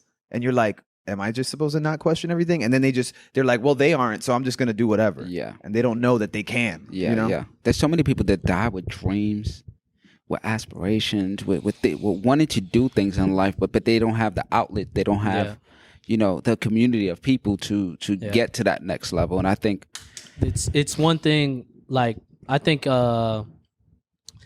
which I learned this too off of mainly anime. So there's like, do you watch any anime? No. So I like it for graphics and shit like that. Okay, yeah. So there's anime called Hunter x Hunter, right? And the father of the main character talks about how he wanted to know these secrets of the world, right? But then he started, and that was his goal, his mission of life. That was it. No matter what, that's what he wanted to do. But then he started saying that as he started progressing and reaching that goal, he realized that it wasn't the goal anymore that was important. It was the journey and the experiences with other people and all the network and the connections that he got to achieve that goal, which is what made that goal worth it. And it's the journey that's important and not necessarily the goal. The goal is just the result of what you were trying to do, but the journey is what's beautiful. Exactly. And that's what you should be doing. A lot of people are obsessed with the goal. Even if you never achieve that goal. People want to emulate the end result, but not the process. And I love the process. I love going through trials and tribulations, because that's when I learn the most. I'm always looking for the valuable lesson in anything. And that's where the excitement is, right? Because you don't know. You're like, oh shit. And we were having this conversation in the barbershop yesterday, because we were talking about people who chase money. And it can be cliche depending on which side of the coin you're on. I know we talked about how Manny's about the money, not the experiences and stuff like that. Well, that may not be true, but anyway. If we dig deeper, I think we could get it to where it's not about the money. Well, we're going. What's wrong with that? What's wrong with it being about I don't the think money? there's anything wrong with it. I think that this is just personal, right? For me, anytime, I think that it's cool to want nice things, and I like nice things too. But no matter what I bought that was nice, or no matter how expensive it was, no matter how much I worked for money, first of all, I've never been motivated purely by money, right? It's just more like what experience I can achieve with the money. It's not accumulating it or the thing, right? Yeah. So I don't really care about having amounts of money. I just care about doing what I'm trying to do. I've never all the best times and most happy times in my life have always been just times with people that I remember, right? People I loved, care about, just met, just good times, right? Anytime I bought a new car, which I've done several times, got a new house, got an apartment, bought a new TV, played Xbox, anytime I bought things, it was cool buying it, but I've never like cherished the memory of the time I got that one item and known that I'm going to keep that thing forever. So I know that those things don't really mean shit to me, even though they're cool. So I'm always looking for sharing the times and the moments and the experiences with the people. Just like you said, no matter what I want to achieve, I'm looking for the experiences in between. Because for me, that's where everything is. You know what I mean? Where everything lies. Yeah. Because even if you achieve that goal, by then you already have the next goal. And you don't even really relish that moment. You know what I mean? So all the times you relished were the trials and tribulations. Yeah. But I have to argue with that. Yeah, I was just going to ask you, but what do you think about that? So I think it's a tool. I think we've been programmed to think a certain way, right? Sky's the limit. Money doesn't fall on trees and all this other stuff. A lot of people are scared to have these conversations about money. Yes, money is not everything, right? Money could definitely not buy you happiness, but it can get you close. Oh, definitely. And you heard that many people say that many times. But think about it this way. You have family, you have, just hypothetically, you have a mom who has cancer, she's about to die. And you have enough money to kind of heal that patch, fix that patch. Wouldn't that be great? Fix it? You mean like keep her alive? Keep her alive. Keep her alive. Oh, if that was possible. If that was possible, right? Yeah. Or she got kicked out, she was on the street, and you could buy her home of course, cash. Of course. Right? That's still an experience. Right. So when I speak to people and I'm like, the reason you're struggling is because the conversations you're having around the idea of money. Money's not here to hurt you. It's just a form of energy. But okay, go ahead. I'm sorry. And until you align yourself with that frequency, you can get more of it. See, so the goal is not to have money. The goal is to have freedom so you could think the way you think. Right, exactly. So you can have those experiences and live the life that you want by design. Right. And not by default. That with the clarification, I agree 100% on the last part, because the thing is to have enough freedom to do what you and think and live how you want. That's the baseline. Until then, it's survival mode. Because it's just a tool, and because we've created a civilization that's based on that type of a system, which is the money system that we're in. That's the tool that we use to go into experiencing other things, which is not. The problem lies when it's more the identifying with the money, right? Or when it's like it's all about the money, sense of validation because you have the money. Yeah. And thinking that that's what gives you value when that's not what's giving you value, right? And then that's when you get into corruptions and all these other things, because they're identifying with the money. Yeah. The corporations are all just about profit. So no matter what, as long as it makes profit. Yeah. That's why me and him were talking about earlier, like if we get people to sponsor and stuff like that, we want conscious businesses. Mm-hmm. Like it's, yes, of course. Tell them, boy. Tell them. Okay. Speak to them. Of course, it's about, business is about making money. That's what you're supposed to do. But when I think that business has lost their integrity, where it's a business is designed to have mutual benefit. Right. And if you don't have the mutual benefit, now you're just a corrupted business, or stealing from people. Or if that benefit is too off balance, right? Yeah. If your if me selling you this candy, your benefit is it tastes good, my benefit is the money, but you get horrible side effects because of that taste that you want. To me, that's fucked up. Right. So for me, that's the name of the game since the beginning of time. But that's our responsibility to balance out, right? Because when I talk about money the way I was referring to, I'm talking about sacrificing your character and integrity for money, doing things that don't align with you for the money and only for the money, not because I want to do something with this money, so let me go get it so that I can do what I'm trying to do. No, it's let me just get money because it's money. Let me do this because it's money. This dude's trying to pay me. I'm gonna go do this, get this money. Like money. It's like, well, don't you want to spend time with people you care about? Do you have kids? When's the last time you chill with them? Do you have this? Do you have a hobby? Like, do you have do you have any love in your life? Any love from mom, from dad, from friends? Because if a lot of people replace love with money, that's what I've noticed. A lot of people who grew up with lack of family, lack of relationships, lack of this. Their love is money because that's the only thing that makes them feel anything because they can go and buy things. They can go and feel like now they can be a part of a certain social group because they have the thing and they weren't allowed in that social group before because they didn't have any connection with anybody. Right. So it's the identification, like he said. When I got out of the military, I tell people this all the time. I turned down $90,000. All I had to do was 4 more years. I did 5 years. They offered me $90,000 when I was like 25 or something to stay for 4 more years. That's almost $100,000, right? It would have been 45 up front, 45 on the back end, like throughout. For 4 years. For 4 years. That's it. I already per year or for 4 years? No, 45 up front. Okay. Then 45 throughout, but that's bonus. That's not including regular pay. That's just bonus money. But I turned it down, even though it was easy, even though I knew everything that could go with it, because that's not the life that I wanted. That's not the lifestyle that I saw in my future that I was working towards. So $90,000, yeah, it could have paid most of my house off, but it would have been 4 years of living in a way that I did not want to live. So for me, it wasn't worth it, right? So when people sacrifice how they choose to live and how they feel within themselves for the money, to me, that's super flawed. Yeah. Like unless you don't have enough money to survive. Right now, my bills are paid. Granted, I have a little bit of debt. with the OnlyFans and nothing like that. Is that? He got an OnlyFans. I didn't say that. Huh? He's got an OnlyFans. Don't be telling people, man. No, I didn't know that. No, get your money however you want. Live your life however you want. For me, it just comes down to if you enjoy doing that and you getting money, do your thing. But don't live your life in a way that you don't want to for money, unless you have to. If you have to, bro, you better get that money and pay those bills and feed those kids. But if that's taken care of, figure out how to live in a way that you enjoy living. Don't worry about the money. Because if I don't become rich right now, my life is so good, bro. I feel so blessed to have the life that I have right now. Everything the way it is, minus extra money. That could work. I could use it. I don't have money like that, but I don't. It's not going to keep my kids from eating. I'm good. I'm having a good time with y'all. Yeah. You know what I mean? My life is good. I'm looking for more to help other people and to help my fam, but it's not a need. Now it's just about living the life that we want and sharing that energy. You know what I mean? Yeah, absolutely. Absolutely. The reason I say that is because, I worked a 9 to 5 forever.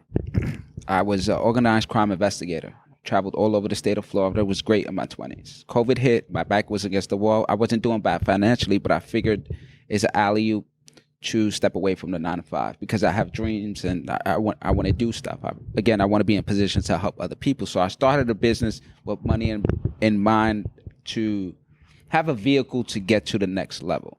So that's the reason I asked. It's but I didn't sacrifice my integrity. I didn't do things out of the ordinary to go get this money. I started a profitable business with my son, and we was able to scale. And now, because I did that, I'm able to focus and put other people in position. Exactly. So there's nothing wrong with that. It's just there has to be some type of core value that's attached to that. What you're trying to say is if your core value is the dollar sign, then you got it all fucked up. But I was also going to say that when people fall for that trap or the identity of it is because when he was saying also, and also that you have, is that the way you actually want to live? You knew what you wanted to do. He knew what he didn't want that. Most people don't know what the hell they want to do. Yeah. And that's why they fall for that trap, because the only thing that they know is this is going to get me more money. And I've been marketed to say that's what I need to be doing. And I haven't actually spent time to actually think, what do I actually want with my life in this short amount of time? There's a lot of people that have not even spent any amount of time thinking about that. And they get stuck in that because they're sitting there not knowing what they want, and they have a job with money, and they get all these commercials saying, this is what you want. This is what you want. Wait, hold on. You want this watch. You want these shoes. You want this cable company. I mean, I want all those too, though. Yeah, I know, but the people who that was gonna be my next point. Exactly what you're saying. People fall into this algorithm, this programming to think they want something what they don't want. And that falls back to the questions I asked about dieting and why are you following these certain people. Is it that you personally like this type of stuff, or you've been a victim to the algorithm? Do you want to go first or me? Go ahead. All right. So that's a good question. Nobody's ever asked that before. For me, so he introduced me to the people, first of all, personally. You're welcome. Then I introduced him to my wife, or I introduced the people to my wife from there. But First time he ever said that. For me, he's giving you your flowers. Yeah, right. Enjoy them. Don't. So he introduced me to those people and things, and then from there, it's not, oh, I just like this, let me go with it. Like he said, it has to start with questioning, because for us, it's always been questions. We've always had these questions as a kid, right? It's just a matter of them building up and accumulating, and then using little bits of information from everything to see what makes the most sense. So for us, it's just looking at these people and what they're saying, and then comparing it to everything else and trying to just logically figure out what makes the most sense. Then once you figure out what makes the most sense, I'm trying it on myself to actually see what it feels like in comparison. And then also not only what it feels like with it physically, but how that impacts my day-to-day life, right? How is energy different?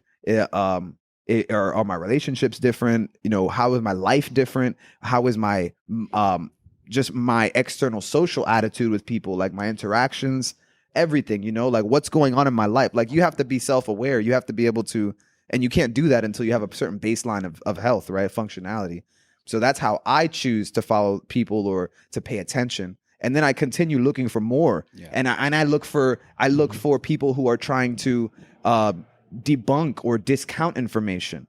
I want to, if I think this guy is telling me real shit, and you think it's bullshit, I want to hear why you think it's bullshit, because you might have some information I don't have. But if your version of debunking doesn't make sense, then I'm going to ignore it. Just like I ignore a bullshit review on Amazon, right? Just because somebody thinks it's bullshit doesn't make it bullshit. So that's how I go about it. The only thing I would say, just going on ignoring it, I wouldn't say ignoring it, but I'm understanding why you're saying that. I want to understand why you're saying that on a psychological level, and the manipulation as to why you're thinking that. Right. But pretty much kind of like what he said is, I look at everything with skepticism.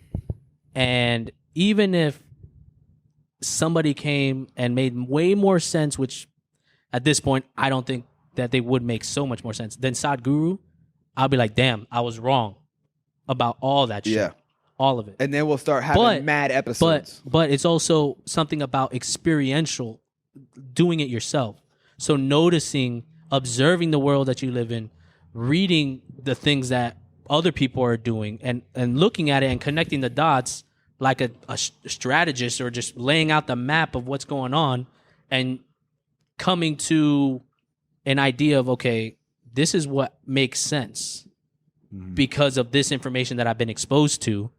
And I'm still questionable about it. And I'm still adding to, is this actually true as I'm continuing to live and gathering more information and more information. But from the beginning of my journey of trying to research all this stuff, it was only adding to those certain people that I listened to and more validation of what they're saying on certain things, not on every single thing, but on certain things, on how life is or experiences. Like, for some of the stuff that Sadhguru talks about, I only understood it because I took shrooms. Mm-hmm. You took shrooms? A lot of stuff. Oh, yeah. We take shrooms. So we take shrooms. Yo, no lie. I've been watching a lot of stuff on YouTube on that, and I'm like, that's an experience that I want to have. I want to make sure I'm in the right settings, and I'm around people that have experienced that, so they can kind of guide me through that, because I've never been into drugs. Well, we got the bongos. I mean, congas. Sorry, congas. Yeah, I mean, that's actually the reason why I got into shrooms, is because what Sadhguru was talking about. Essentially, I got impatient. Essentially, I got impatient because the correct way would be to meditate and have a great discipline, and then eventually you will have that, in theory, from what he's saying. But I started researching on shrooms and all this other stuff, where we started looking up Terrence McKenna, who's like a shroom like expert type of guy. And I was like, okay, it aligns kind of what he's talking about. And even though Sadhguru talks about how if you take those type of drugs, you might get a little taste, but it's nothing like the real thing. Yeah. He's talking about the real thing, consciousness itself. But what we're doing is just forcing our body to kind of experience something like it when you take that. And I needed that taste. And I physically felt like mentally, I wanted to know so bad. Yeah. I was like, I'm going to take it because I need to know. And after that experience, completely changed my life. Like, I have never experienced anything beyond the physical aspect. Like I couldn't it was hard for me to even grasp like spiritual stuff or other stuff. Like I have no experience on it, whether my pineal gland is just like weak or whatever. When I took that, it was just a whole nother level. Like I was like, wow. And I'm not even close to probably what Sadhguru's talking about. Yeah. But just off that, I was like, holy shit. There's a whole nother reality out here. What do you imagine like mushroom experiences like? There's so many things that's out there, so much information on that. To me, I'm trying to find myself, and while improving and going through this place we call, life, there's something deeper inside within all of us that sometimes we don't necessarily tap into. Mm-hmm. So when I study a lot of like high performing people, and they tap into something that the average person doesn't. And then the stuff that I've seen from like, Toads, DMT, mm-hmm. people can tap into this metaverse of their reality, of what life can really mean for them. Mm-hmm. And sometimes even, why am I here? Like I'm still searching for like that. Why am I here? If that can put me in a slight direction, that it can prove that sense of why, mm-hmm. that I'm with it. I'm a delusional optimist. Like the experience that people had, like you can't even explain it.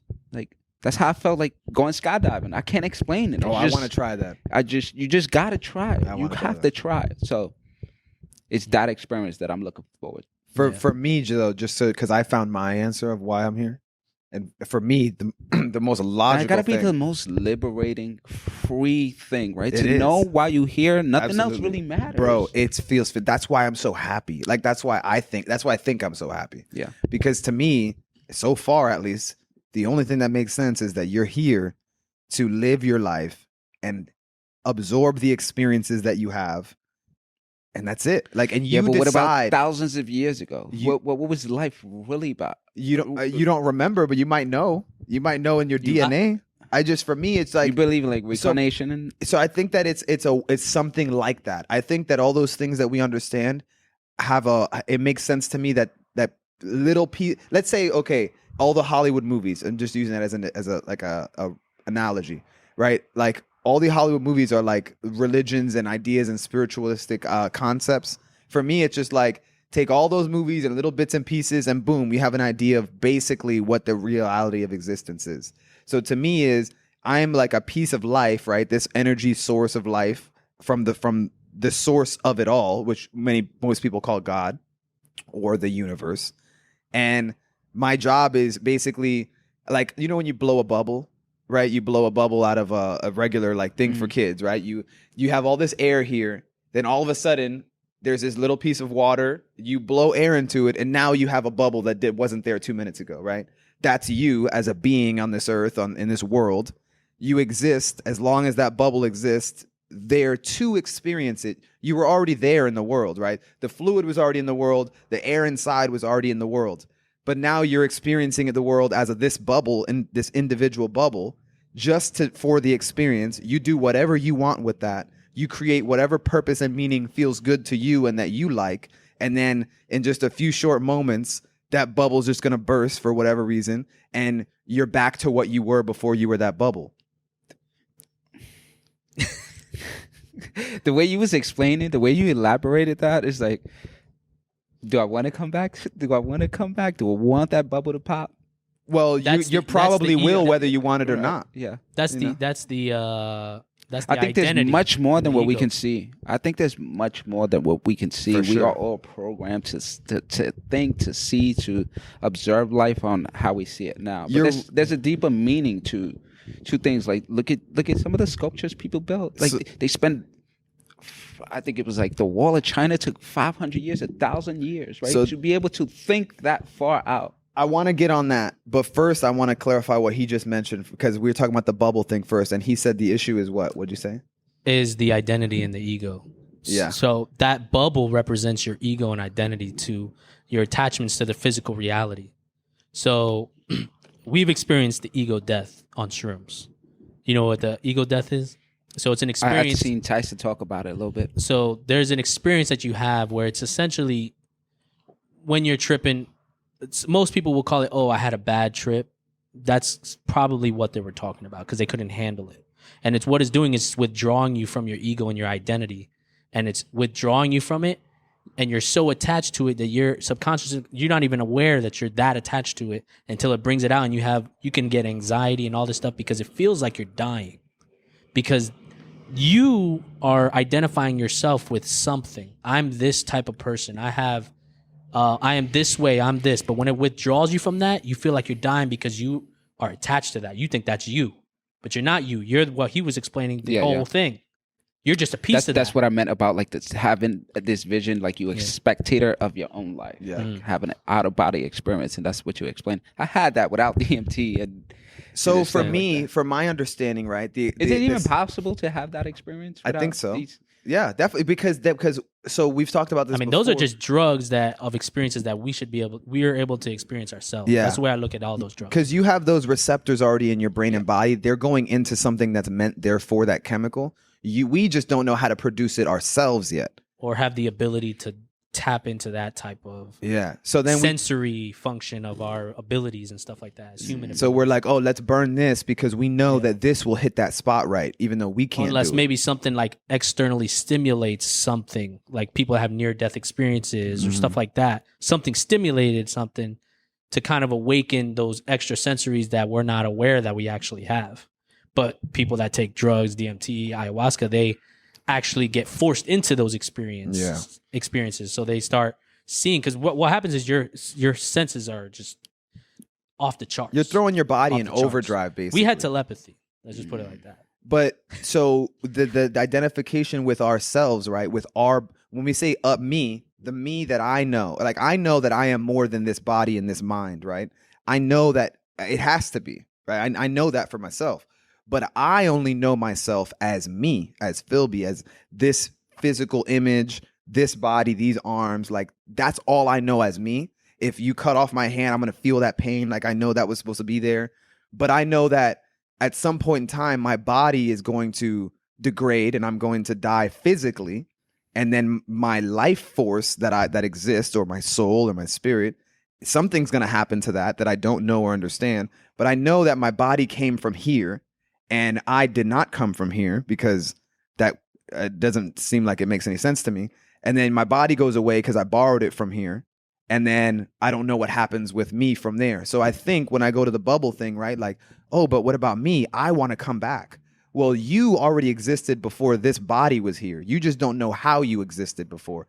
You are only aware of yourself through this body. So that's where that identification and attachment comes. So just like the people who can't, this is like a higher level, right? You have all the people who can't give up their food because their identification is attached to the food from their country and culture. And then like a higher level would be, I'm attached to my body and who I think I am here on this earth, even though I'm way more than that. So like I'm always existing even before this body existed 29, 30 years ago. I just don't know, or I can't remember. My DNA knows, like something about me knows. I just don't know how to get the file. Just like the DMT or the weed knows where to go, but I don't know how to create that yet. That's my understanding of it. So that was super because I just didn't want to lose what his question was, but was it about that? Like with all this stuff? I was just gonna add more to that, which was that essentially when I talk about like the seeking or like people wanting money to get more and stuff, like they're using that as an identity to just have materialistic things, and they're always wanting more. You always want more than what you want. It's natural for a human being to desire more, because what you actually desire, according to Sadhguru, is everything. Right. And the only way you can be everything and have everything is to pop that bubble.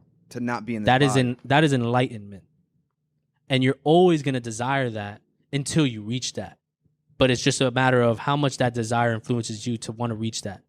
So, like, the more that discipline, and there's all these masters and yogis and stuff that supposedly existed in the earth that touched that they connected with that source of creation, that enlightenment, and they're here to teach you to try and do that. And this is what goes back to, if we fell for the algorithm of all the manipulation. Fruits and herbs aligns with that. The consciousness and stuff, all that all aligns with that. It's all helping towards that.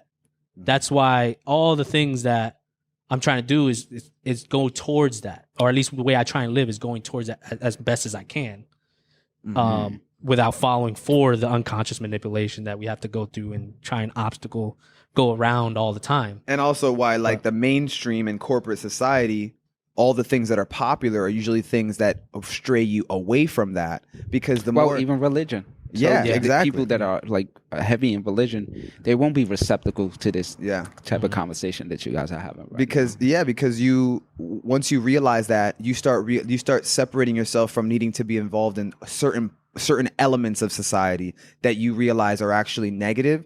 So then once you're like, well, even though I get it, I don't want to be a part of it, and you get torn. And then for you asked the question about like the bigger, deeper purpose and ancient history, and the fact that, this bubble may exist and you just do what you want, but there's something more happening, right? Yeah. That's what was that basically we were trying to say? And I agree. I don't know what that more is.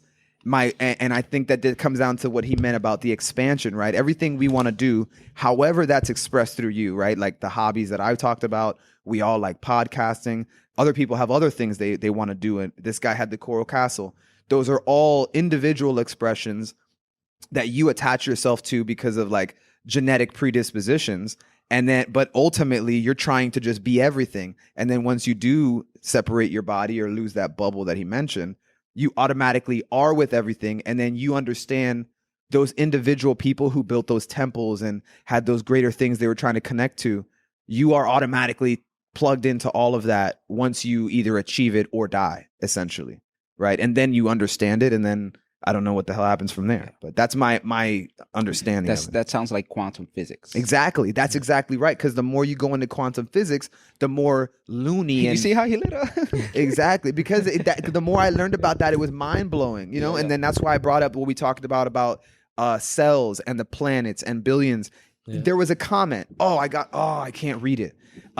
We got a comment on what we talked about. Remember, I was trying to give an example last episode of the planets and cells and billions of them, and the fractal of like the smallest to the biggest. It's all the same thing. Exactly. Just a zoom level. So just like when you said you want to change the world, but you have to change yourself. Well, changing yourself is changing the world because you are the world, right? You are a fractal piece of the world. So everything about you individually is reflected in the world around you, and vice versa, right? As so below is above, or as above is below, right? Same thing. So the guy commented, and this is one of the ones who kind of semi-trolled, and I got him, I engaged with him to be like, hey, what are you talking about? Why are you saying that? Go check it out, So he did, and when he watched the episode, he was like, dude, later on in the episode, one of you guys said that, we're kind of like all the living cells in our body and da-da-da, and he kind of had his own epiphany, and I thought it was cool because we somehow were able to help someone else get to that realization, right? That there are billions of people here in the world on this planet, which essentially you could think of as one cell in your body. We are all the little, what do they call it? You have, the different elements of the cell that are helping each other. Yeah. Like the little organs and machines, the mitochondria and all that, right? That we are that for the universe, and it's just reflected as us now. So we're just little pieces of cells looking at each other and talking to each other, and we think we're more than we are, and that's all we are, right? So just him to see that fractal essence of reality of existence playing out and being like, oh, okay, that helps you lose the significance of who you think you are, or how big or important. Like no matter what dreams you achieve or accomplish, like they're going to be forgotten at some point, right? Except for the ultimate. Yeah. Sorry, I thought that was tough. I got a little crazy. Yeah. I'm super intrigued by stuff like this. Like I always watch and try to learn. Mm-hmm. I'm not super hip on this. That's why I don't mention it. Yeah. When I'm around people like you guys, I'm like, yo, hell yeah. Yeah, we are all connected, man. Even like with manifestation, I'm big on that because everything that I see and hear ultimately becomes my reality. Like there's things that I've wanted in my life or wanted for other people that are around me that has happened. Mm-hmm. Again, thoughts become things. And with quantum physics, that basically explains that we're all connected. You're already connected to what you want, right? You just have to channel that. And as you channel that, you get connected to. Damn, I forgot what I was gonna say. That's all right. I lost my track of thought. We do it all the time. Yeah. I lost my track of thought. So quantum physics is you're connected. Time just hasn't caught up. Okay. So it's like a timeless thing. Oh, There right. was some- I see what you're saying. Right. Yeah. So there was something that I watched on YouTube, which was like a scientist studying like the laws of vibration and talking about quantum physics. And he threw a ball in a room. And I don't know how they did some research, but they seen that he threw the ball in 2 different rooms. And they took the ball out and they did some type of scan or something. And they see that the balls were connected somehow, yet they were in 2 different rooms. Right. They call it, it's like the spooky. They call it something spooky, like the spooky paradox or the spooky. Yeah. Where these 2 atoms or molecules that are completely separate are somehow interacting and communicating and doing the same thing. Exactly. Yeah, I forget. It's something spooky that they call it, or some spooky action or something. I seen something Spooky, like that, spooky, like at 2 o'clock in the morning. I'm like, shit. If I'm connected to my dreams, then it just hasn't caught up. I just have to be the person that is channeling. You have to get out of the way. If you're in the way of those things, then it's definitely going to be a problem for you. Absolutely. Yeah. There was something, but the thing is, getting out of the way. There's when you were talking about I'm always in my own way. I think I can never turn my brain off. Never. It's like the worst thing. That's why I need to get into like meditation and stuff like that. I was just gonna say that. I want to slow things down. I'm so used to fast paced, like get it, and it does me no justice. It hurts me more than it helps me. I think everyone should just like, even if you're don't know a method of meditation, that you should just sit down and be silent for an extended period of time. And just nobody knows what's silent more than me, my brother. I'm always. Yeah, how dare you? What a dick! No, I'm just... And I think that's the problem. Is that you're like, I went through 2 years of silence, motherfucker. You want to talk to me about silence? He's the master of silence. Yeah, exactly. I'm even when it's silent, I'm still hearing myself. Mm-hmm. Well, I think. Oh no, I'm sorry. Go ahead. No, I was gonna say, because you mentioned about turning your brain off, and it kind of went hand in hand. Because then you said meditation. And I was gonna say, most people, when they think of meditation, think it's to turn your brain off. But you can't do that. Slow it down. That's for me. You have to let it go. You have to let it go, right? It's never going to slow down. It's never going to stop doing what it's doing. Separate yourself from it. You have to then look at yourself or see what it's doing and just start to look the other way. Yeah, like let it do its thing and just like I'm not don't pay it any mind. Don't pay your mind any mind. Yeah. You know what I'm saying? That's like the first step of understanding. Because when I first started and try to stop thinking, shit didn't work either. Yeah. Like you can't. That's what it does. It's there for that. Yeah. But the reason why you would stay silent, though, and what I'm saying is because you don't learn when you're talking. You're just expressing what you've already experienced. When you shut up and stay quiet, that's when you learn. And if you don't spend that time being silent, you're not going to progress. And I've spent a lot of hours silent, just by myself. Don't talk to me. Even though I'm a very social person, I know a lot of people. I go out all the time. But when I'm at my house, completely silent. Like, not talking. He doesn't even listen to music, really. No? Yeah. I'd rather drive my car, just no music. People listen to respond, not to understand. Yeah. A lot of people. That's why, like, when I have conversations like this, it's like I'm just soaking it all in, all in. I like to be around people that think much higher than I do, or have more type of experience, so I can learn through that. Same. Yeah. But that's the thing too, because we all have it in different areas. So like ours may be in a certain idea or thinking about abstract concepts, but then obviously you have experience with certain.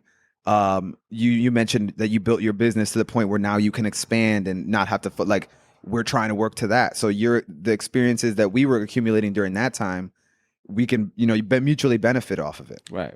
And I think also because the reason why a lot of people like us want to be around people like that is because if you're not around people like that, it's almost as if they're holding you back because you're kind of absorbing the vibrations of the people around you.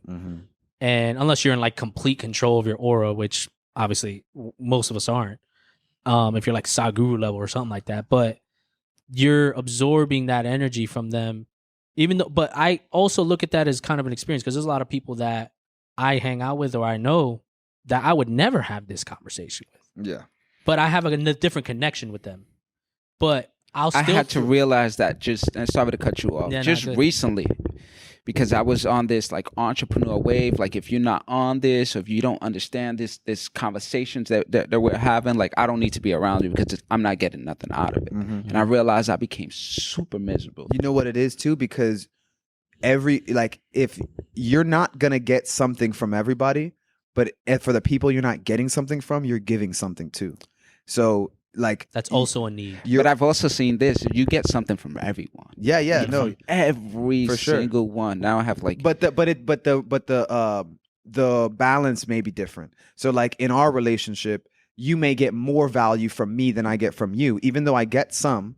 But then you're gonna have other relationships where it's reversed, and you have to have that, right? Because then that's how you grow and change, avenues, and you're expanding that circle, expanding your horizons. So sometimes it's easy to sometimes I might have a client that obviously is not on a certain level with these conversations, and we're not perfect. There are times where I know that maybe I catch myself listening to respond and not really actively listening. So, but it's about self-awareness and seeing that, right? So just like when I have those clients who are maybe on a different level, I might catch myself and maybe instantly feel like, damn, kind of bored, kind of want to knock this out, don't really have anything to talk about. But really, I have to stop in that moment and say, okay, let me figure out, since I clearly am not getting something from here, how can I give more? You know what I mean? Or how can I figure out what is going to open this guy's mind up? Or, they just haven't had the right key to open it up yet. You know what I mean? Yeah. That's like a lot of people that I connect with, because I used to play basketball heavy, so I know all the basketball players. So I would have a connection with only basketball with them. But because of that connection, I can introduce them slowly into other things of life, other aspects of life, and open up that door for them where a lot of people have. Because if you met me, I'm not trying to toot my own horn or anything, but like if you met me, I try and be as genuine as possible. Like I don't like holding back information. So appreciate it. Now we're fucked. His head is too big. So it's like when I say something that might sound crazy as shit, like just only fruits, the people that have encountered me they might be like, they might not completely say that's bullshit, because they're kind of like, well, why is he saying that? It's weird because it's Chris saying that, and I know him as this genuine person. Why the hell is he saying that? And that's my whole thing, is like, I want to be that genuine person. So when you do know me or meet me and I say something that might sound crazy to you, I want you to go look at it and find out. And if you find something different than me, tell me. But I'm out here trying to do that. And I even like, so for instance, let's say someone who's doing something, they complain about something that's going on with them, something that's wrong. I'll just throw out, I always do it kind of jokingly at first, if I feel like maybe people can't handle it, or they just don't have the attention span to want to talk on that deep of a level. Cause it takes a level of focus, cause some people just don't want to talk like that. Like, cause it takes a lot of mental energy to talk on the level we're talking, pretty much. Yeah. My wife had that issue a lot. Yeah. When we were getting together, she's clocked out from that. She's like, I don't know what the fuck that's talking about. She had that a lot, bro. Where we would try to talk, and sometimes she would just be like, she would just tell me straight up, like, look, my brain is not. I can't. Some people are not receptacle to the. Well, and we're all different. So like maybe you need a certain fuel or a certain baseline to be like, okay, I'm ready for that now. And that's what goes back to what I was talking about earlier about setting that foundation. Yeah. Like doing training, fruits, herbs, sets that foundation, because there's people's minds just going 1,000 miles an hour all the time. They don't even have the mental energy to comprehend or think about the stuff we're talking about, because they're like, it takes too much brain energy for them. Yeah. And then they're just like, I'm having a headache, because they're already overloaded already. But I would say it in joking ways. I'm like, hey, if you ate some more fruit, that wouldn't happen, and they'll laugh or something, and I'm laughing with them, but I'm laughing because they're laughing. I'm not laughing because it sounds stupid. Yeah, exactly. And I was like, hey, if you had more fruits, that wouldn't happen. Reverse psychology on Bro, I do that with my father-in-law. All my family, but my parents and my father-in-law, as soon as they say anything about their health, they'll be like, well, you need fruits. And then they're going to go off like, oh, great, here we go. Oh, yeah. And it's like, well, there's But the you answer. say it long enough, and they complain about it enough, and if they, let's say, those people that I've done that to jokingly, and then they hear this platform, and I maybe elaborate on every episode a little bit more, deeper on different subjects, then they'll be like, oh, shit. They'll understand. Wow. Yeah. And then that connection will allow them, okay, maybe it'll open their mind and actually get it. Planting seeds in people. Yeah, exactly. Yeah. Some people just take longer. Some people have a lag. Yeah. And some people can just get it right away. And some people, just this life that you're in, this physical life, just may not be. So on a higher level, I think that the version of life that we're all individually living right now, right? The bubble that we're living in this moment. Everybody's at a different point in their higher conscious evolution, right? So some people are walking around here right now who just in this specific life, they're figuring out fundamental stuff on an evolutionary soul, spiritual, whole other level to where they're probably going to die not having leveled up on that level. But that's okay because it just wasn't their time yet. Like you said, time hasn't caught up yet for that soul or that person. But that doesn't mean, because we don't know which people those are. So that doesn't mean we're going to stop saying it. We're going to keep trying to reach everybody. But if it doesn't, all love, like we're still going to have love for you as long as it's not holding us back. Yeah. You know what I mean? So, well, that's what the problem is for me, is when things start holding you back from trying to evolve the consciousness of who you are and all these things. And that's why I got into Alex Jones and all these other things, where you create that foundation, and it's all about what kind of reality are you trying to make with the world. Which earlier you said you're not trying to change the world.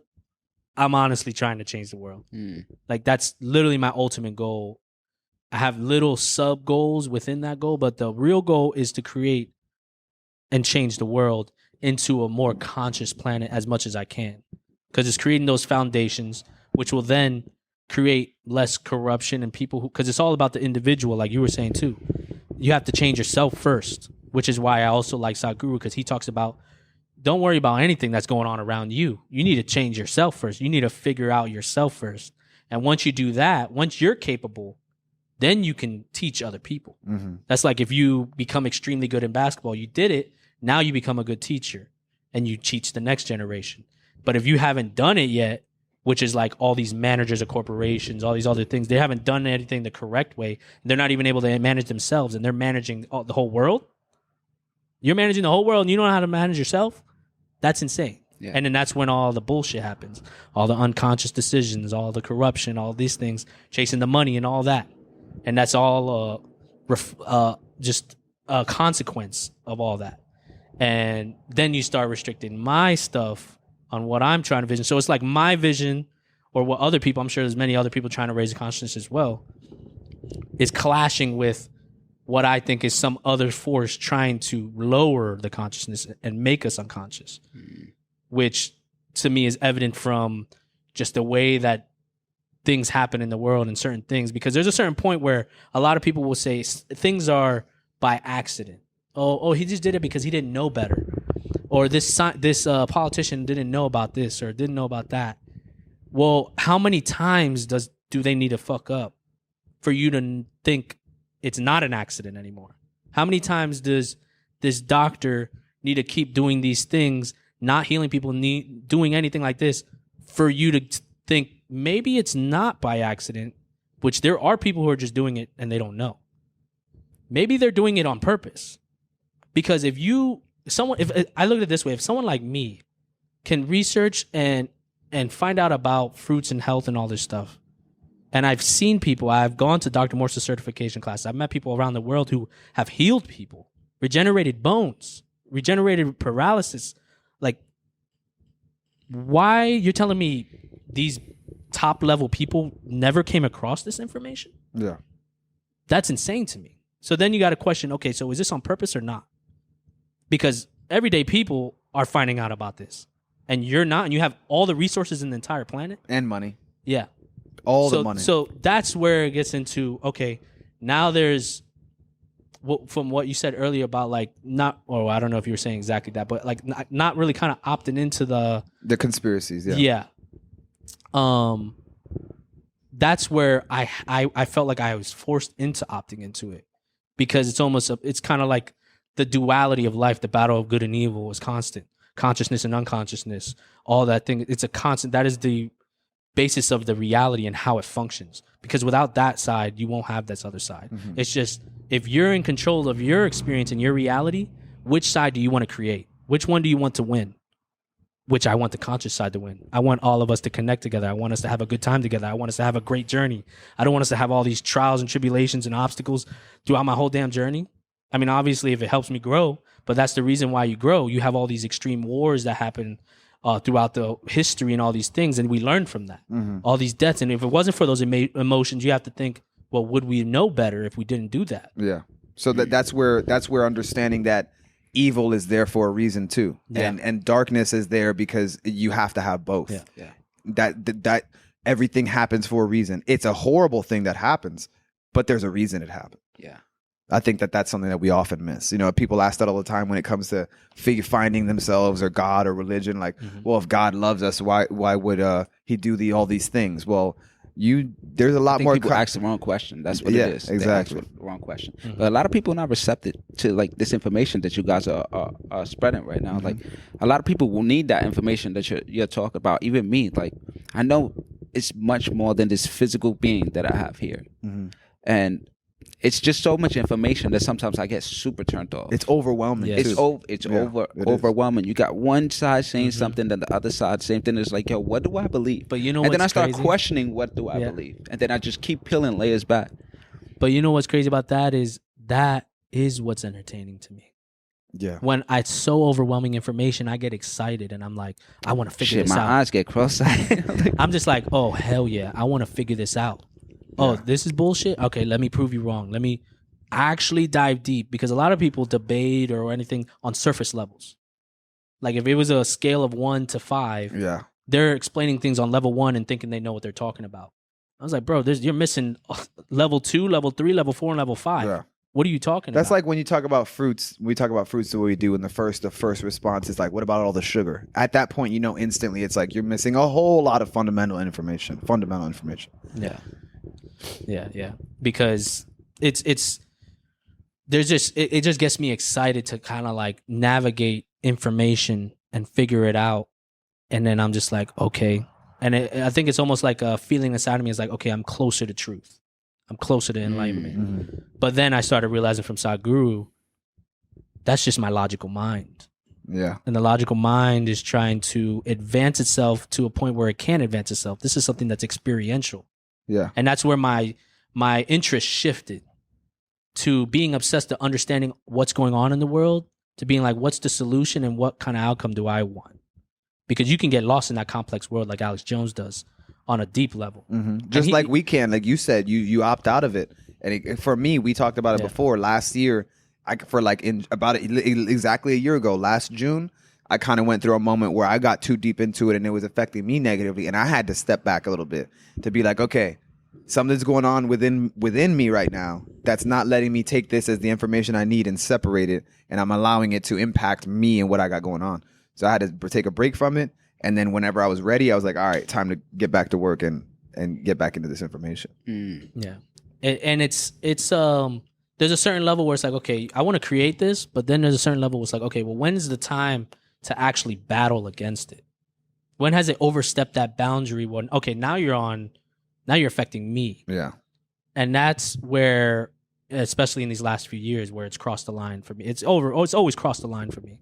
And that's where I feel like, as far as what? As far as like controlling my lifestyle and the way that the country is run and all these other things, because it goes back to, is this done on purpose or is this done because but it's deeper. The outside world is the reflection of what's happening to each individual. Yes. So the consciousness of each individual makes the collective whole of the planet. Yeah. So when I'm trying to create a foundation of more conscious people, it raises the consciousness of the planet, which means it will function better and actually have genuine ideas to help each other. When it becomes unconscious, you do things out just for money or just for your profit, even though you don't, because you're not realizing your benefit is everyone's benefit. Because you're all part of the same thing. You're all part of this planet. You're all part of the universe. You're all part of existence. That's why everybody talks about we all got to win.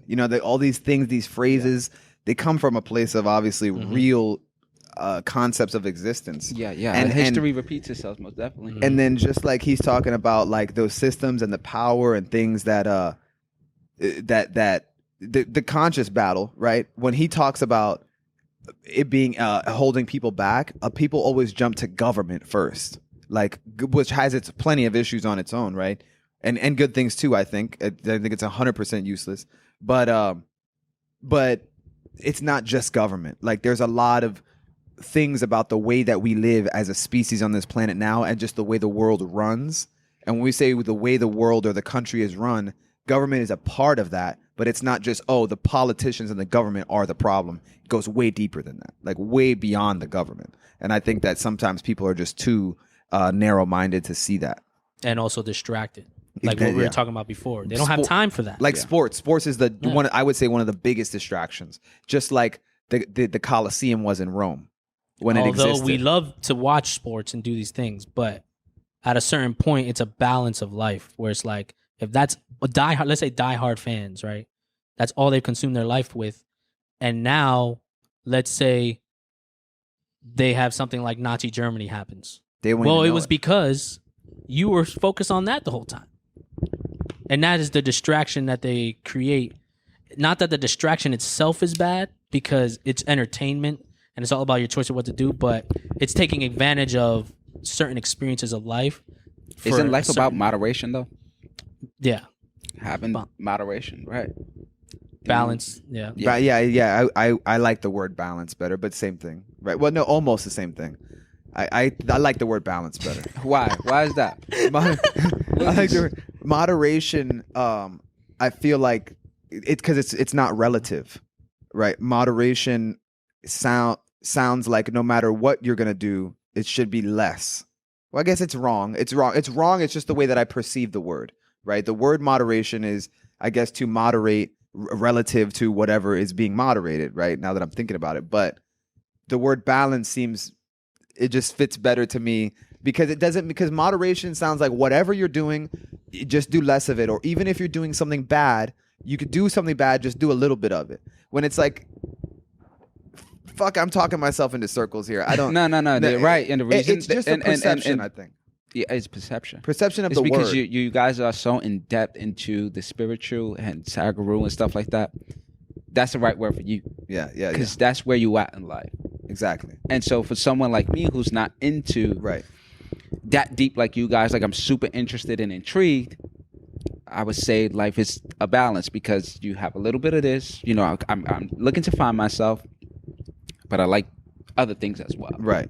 And then verbiage is a hard thing too. That it can be an obstacle because there's a lot of words that him and I may not like to use individually, respectively. We do that all the time, and that you don't understand. Like what? Let's just say he'll what explain something, and I'll be like, it's just one word that throws me off. I'm like, no, that like, word. Yeah, no. like we'll make a statement just like we just did, and be like, oh yeah, and be like, I don't know about that.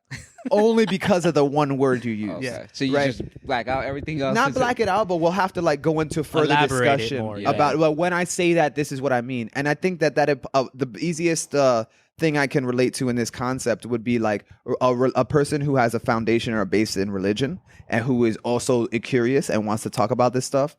Sometimes there are words used like Bible, God, Jesus, or things like that like Chris is more like, I don't really want to use those words because they're bullshit. You know what I mean? Where it's more just like he wouldn't say they're bullshit. He wouldn't say they're bullshit. That was probably extreme. But just because I would say misunderstood. The word to him, just like we just did, that word to me personally doesn't fit right, even though what you mean is the same thing. Yeah. It's the same thing, and we just sometimes it's just fun, you know. You get caught up in the conversation, but that's good. I think those lead to bigger conversations. Exactly, because however small it is, we might have had that, and the next time somebody uses the word moderation, you're gonna remember that, and then somehow I was already thinking about that. Bro. You know what My I'm brain saying? just went that way. I'm like, shit. You're like moderation. Oh, I'm gonna have to go back on that podcast. Yeah, no, we gotta do yours next. Yeah, definitely gotta have you guys on. What about you? So, besides the words he said, what is something that you challenge all the time? Just religion, because he said some of the words that you kind of challenge and words you wouldn't want to use. His is moderation. I mean, mine is try. I don't like when people say try. I corrected someone on it yesterday. Yeah, I feel you. I can't really think of it. You're either you're gonna give everything you got and do it, or you're not gonna do it. Exactly. Yeah. I can't think of anything off my head. I mean, I would say God. I would say God or like religious terms he doesn't like. Yeah, I would say religious terms. Religious terms, yeah. Because there's a lot that I would have to dissect first. Yeah, there's a lot of assumptiveness behind using those words because I'm like, okay, well, where are you coming from? What do you mean? What is your perspective on that? What do you like? These things? Yeah. Because people will use words, but they mean something completely different than what they're actually supposed to mean. And I'm just like, that's just too much to dive into. Where it's like, I'm just gonna use these words, more simplistic words or more direct words, because those are more. If I say angel and demon, someone who's religious is already thinking of all their things that they've read and been exposed to about that subject, and they're bringing it into this conversation rather than looking at the conversation objectively for what it is, rather than how they feel about it. Yeah. Whereas I would try to take your understanding of those terms and try to help you understand what I'm saying using them. Even though I don't want to use them that way, I know that that's how you understand that concept is an angel and a demon. So I'm going to try to use those as analogies in the concept that I'm talking about so you can get that it's the same thing. Gotcha. Right. Yeah. Yeah. But I will say I hate the word try too. Yeah, I'm going to try. I'm trying to make it. I'm going to try to make it. It's like, you going to the Springs? Jay's over here like, yeah, I think I've had enough. My brain is fried. It's because you said that earlier, and I was gonna cut you off and say, "Stop saying try, just do it, my brother." Oh, because he was Oh, saying that? yeah. Thank you. You should have called him out I on was the saying spot. that? I didn't even realize I was saying that. Yeah, you said it Damn. bad times. Bro, I'm like, I yo, wish- if he just knew, I want to shut that shit Do it. out. Yo, Damn, don't be that's afraid. funny. Don't be afraid to hop in. That's crazy. I didn't even realize I was saying that. Yeah, That you know what it is? It's all that inflammation. So he's for me, the try is like you open the door for things not happening. Yeah, like, yeah. if you have something in your heart and in your mind, whatever's out there, whatever you believe in, has placed that there. I firmly believe I that, agree. Right? So what is the worst thing that can happen when you try to do things? It's not happening. It's going sour. Yeah. But it's, again, I have that optimistic mindset that The reason, no matter what I do, I'm gonna be good. yeah, I would say in that particular moment, the reason why I was probably saying try was because I was pretty much, I was already, he's thinking back like, hold on, why did I say try? I pretty much was defeating my own self already, where I was like, I'm thinking, well, I don't want to say it and if I fuck up 2 days ago, I felt like I didn't speak truthfully to you. Yeah. That's why I say I try, because If I didn't do it, I feel like, damn, I'm not real. I'm not honest, because I said to you, I'm going to do it. Yeah. And that's why in those moments, I didn't even realize I was saying that. Yeah. But I was saying that because if I do fuck up, then I'm just like, I'm a liar. But that's humans, true. bro. But now you allowed yourself more opportunity to fuck up. Yeah. You're giving yourself that out. Exactly. Yeah, versus committing to your word. Yeah. You do things true. with like the end in mind. Because that's basically what you're explaining right now. Yeah. Like, He I have a does. justification if I do fuck up, or if I don't even start it. It's being okay because it's placed in my Creating a words. plan B, Words yeah. are so powerful, man. They're so powerful. And I mean, try, like, again, we had that conversation. We started the conversation like, yo, I'm very specific of who I listen to, right? Because I don't want all of that garbage in my brain. And I don't believe half of the shit people be saying. People just want to talk. Yeah.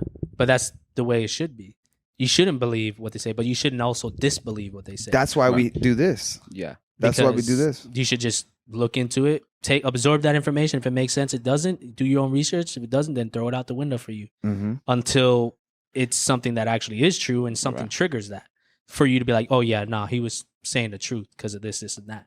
But whether or not you're going to do that much research into it, to dedicate to actually finding out if it's true or not is a whole nother story, because we all got a whole bunch of shit going on, and it takes a lot of hours to actually really research into something, because even going off of, like, let's say some type of thing that happened, you're just reading news articles, which is really a perspective of the person who wrote the article, and also off of what he was taught in schools or in his management and all these things. So is that really a reliable source? Because you're reading things off a perspective of somebody else that might have all these assumptions behind their head.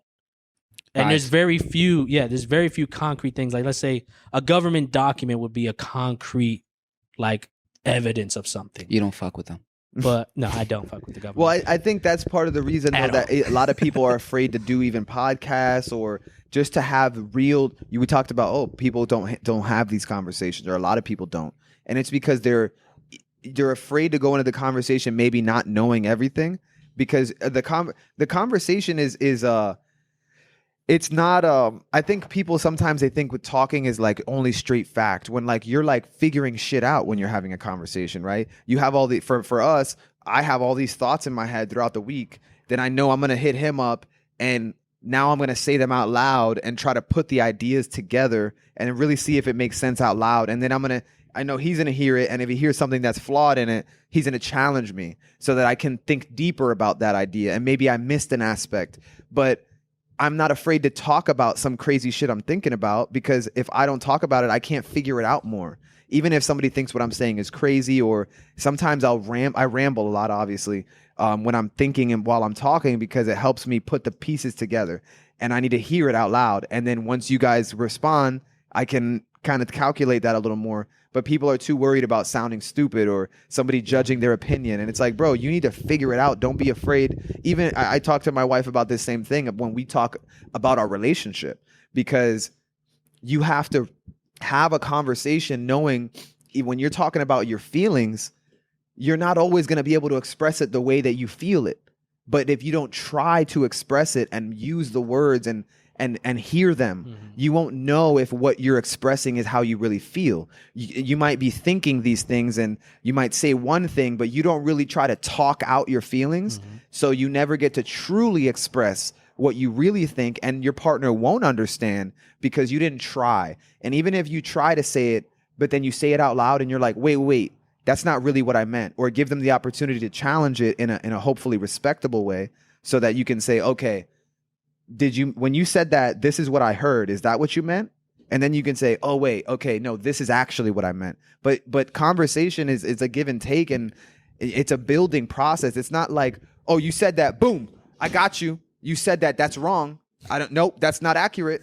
I know that's different. Or you said some other shit before. Now you change your mind. What's up? Were you flip-flopping? Like, no, bro, I'm learning, I'm growing, I'm figuring shit out. You know what I'm saying? Yeah, I said that last week because I didn't have this information, and I'm gonna keep growing. Or I thought that because I was feeling like this at the moment, but then later on I was feeling this way, and I thought about it a little more, and I had an epiphany. And I have those moments, and I'll like hit him up or my wife and be like, what, you ever heard about this shit?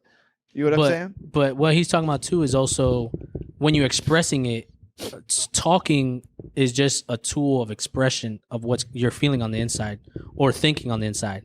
So that you have to practice that to even be able to articulate the ideas and the experiences inside of you. It's a skill. Yeah. So like for me and him, since we were younger and our group of friends that we grew up with, we will always challenge each other, debating on all this shit. And all sorry. of the people that I gotta pee. I'm so go sorry. ahead. So all the people that we grew up with, we constantly are debating and challenging everything. And we're pretty much all of kind of the similar mind of like, we should all have freedom and all these things. A couple of my friends might be religious, but I'm still friends with them, even though I don't agree with them. You didn't grow up in a religion household? No. So, my mother's Filipino, so she's Catholic, and she's into the church and all that stuff. But my dad wasn't really. He went to a Catholic school and he was raised Catholic, but he wasn't really Catholic. He wasn't emotionally invested into. Yeah, he was just doing it because that's what he was exposed to. And then we went to church a little bit when I was little, and then they never forced it on us, or we stopped going. And my dad, I think, kind of opened. I think my dad was a big influence on the way that I am. You speak highly of him, so subconsciously he has a huge imprint on your life and probably where you at today, right now. Yeah, for sure. Because I mean, from my journey, just explaining it. Yeah. Everything was really because of him. Exposed to that. But he gave me, I guess, the foundation to be receptive of that, though. Yeah. To be receptive. So, but back to what he was talking about, like the talking about it, though, is like a different skill. Yeah. So some people, they don't practice it. And we've had that practice because I'm constantly debating my dad. I'm debating him. I'm on new ideas all the time, my whole life. So that's why for me and him, it was like, he kept saying, it's natural for us to just do a podcast, bro. We could talk for 2 hours like it's nothing. Easy. About anything. So that's why we ended up starting it because I feel like we had that foundation already. Do you feel like you had like a foundation that got you into podcasting? Yeah, I was already having the conversations that I'm having. I'm just airing it out. And I think it was important for me to start it because of a defining moment in my life. Yeah. Like, not only what happened to me, but some of the information that I've got to guide me to where I'm at today, right? Like, I didn't start believing I can be where I'm at till I seen someone who went through the similar experiences that I have and made it out of it, right? So once I seen that, I'm like, I'm being a bitch. I'm complaining about my life and not having all these things or just becoming deaf. Who gives a fuck? Yeah. There's so much more to life than my ears. Like I'm still a damn human being. Yeah. No pun. Hell yeah, baby. And we gotta make like an intro clip of everybody, all the guests saying human beings. Yeah, that's a fact. So that was like that was the moment for me when I met someone who had became deaf and was still successful, had a great family, and was just a good person overall. So I have somebody to emulate now. So that's, when I started the podcast, I had that in mind. Like, let me bring people from all different walks and backgrounds and have different perspectives on life, and we're just gonna share some of your moments and what you have going on. So and they're defining moments on what changed their life to go into that path, right? Exactly. That I when I was looking through your podcast, I was like, damn, this is dope. Yeah, I like it. I appreciate it, bro. Appreciate it. And then what defines human? So the reason I ask certain questions, even here, is like, what defines you as a person? Just because you believe in something and I believe in something different, does that mean that I'm wrong? Or that means you're right or you're wrong? Mm-hmm. So I'm always kind of challenging that belief. Like, what defines your character, your morals, your integrity, who you are as a person?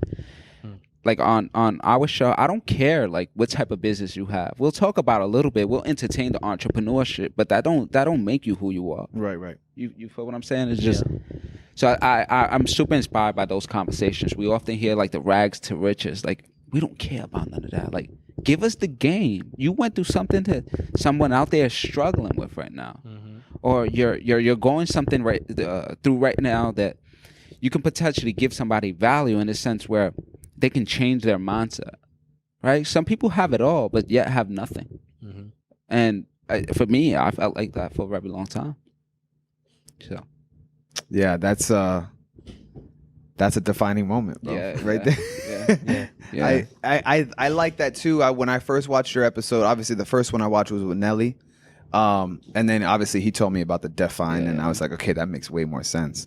The thing that I think is interesting about that type of podcast is, and the way you do your show, I feel like I would run out of things to talk about because it's kind of it's not as vague, it's more like very linear. But I noticed that's also naturally why your episodes are a little shorter. It's just because it's pretty concentrated on that on the time in their life. Yeah.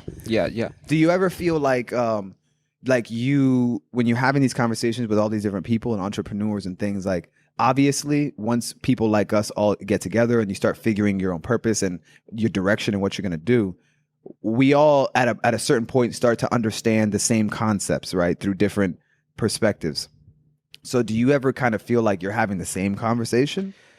Or I think mindset. I think even the conversations that we have in like right now, it's much deeper. But I have friends who speak about this, and it's all the same thing. Right. So history does repeat itself. It's like, if you think, and somebody said this on my podcast the other day, if you think you're changing the world, like, you don't understand how much of a small impact compared to what's really out there. And that's not in a no negative aspect, but it just got me thinking, like, damn, I'm trying to make all these moves. When I'm gone, is everything that I'm doing now going to be gone as well? Hell yeah. At some point. I was thinking about that last night because it was like, no matter, I was thinking about it. It's funny because I think the first thing I said was that I like the new XXX or XXX Kanye song, True Love. And I was thinking about it that time because he was unfortunately a person who lost his life real young at a crazy time in his life. And because I used to live right by him down in Fort Lauderdale, Pompano. Like, me and my wife would see him at the beach, like riding his jet skis and stuff. XXX is who I'm talking about. And he got killed right around the corner from my old house. Like, I was at that motorcycle dealership. I was at the no, you're good. I just think it was moving. That's why he fixed it. You can move it, but I don't think it wasn't tight. But anyway, so it was just interesting to think about, like, man, this guy was making a real big impact. He was coming up major, all that stuff. And he was just gone. And I was thinking that no matter what big thing we want to do, no matter what giant impact you make in the world, at some point, everyone is different. Nobody's going to remember it. Nobody's going to know who you were. Nobody, you know what I mean? So ultimately, knowing that you're going to disappear off the face of this earth and nobody's going to even know you existed eventually, how do you want to live here? It's very humbling.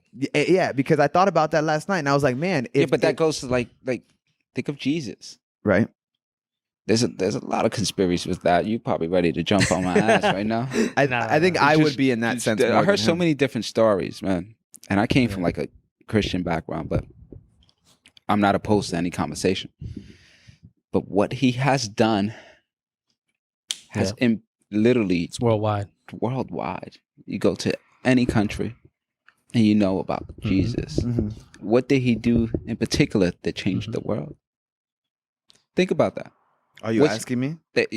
Yeah. To me, from my understanding, it's like, oh shit, is this for me? For me, he was the epitome of everything we're talking about achieving within yourself. And all those lessons about him and what he did and following in his footsteps is about you doing that within yourself.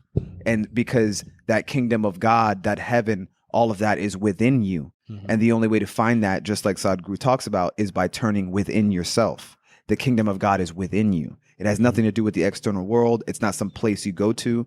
Everything he achieved to be the person that Christians are striving to be as a Christian is what we're talking about, is the ultimate higher consciousness touching God.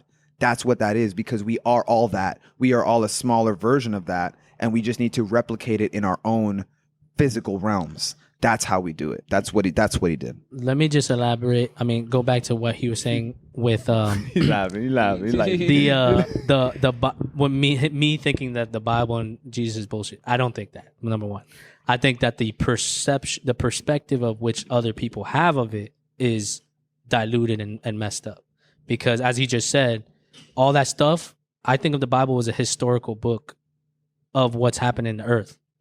So, but it's expressed in a way that is more timeless, because if you use metaphors and poetic type of ways of writing it you're trying to explain something that is beyond words or beyond physicality and stuff. It transcends those words. Yeah. So, God damn, I forgot what else. It happens to the best of us. That smile, I want to know what's behind that smile. He's laughing like he's going to say something. So about Jesus, what he was doing. So, I pretty much, to summarize it, piggybacking off of him, is that he was trying to let everyone know and try and be aware of their insanity. Mm-hmm. They're literally insane, and they don't know. Mm-hmm. And they're doing all these insane things, and they're trying to enlighten you, and he was willing to sacrifice his life to do that. And he's telling you there's much more than this. But it's within you. Yes. And it's like, this body means nothing. There's nothing. And all you people don't realize you're insane. But like, that seems like it's in like a negative way, right? But it's more just like, I would use the word lost versus insane. But like, it's literally insane. Like, if you look up the definition, it's insane. Yeah. But like, the feeling you get when somebody uses that word is different. What do you think? What do you think about? I'm trying to process that. That's so interesting. It's just the thought of that. It's like, no matter what you do, or when you leave, you're gone. So the time that you have here, what do we do with that?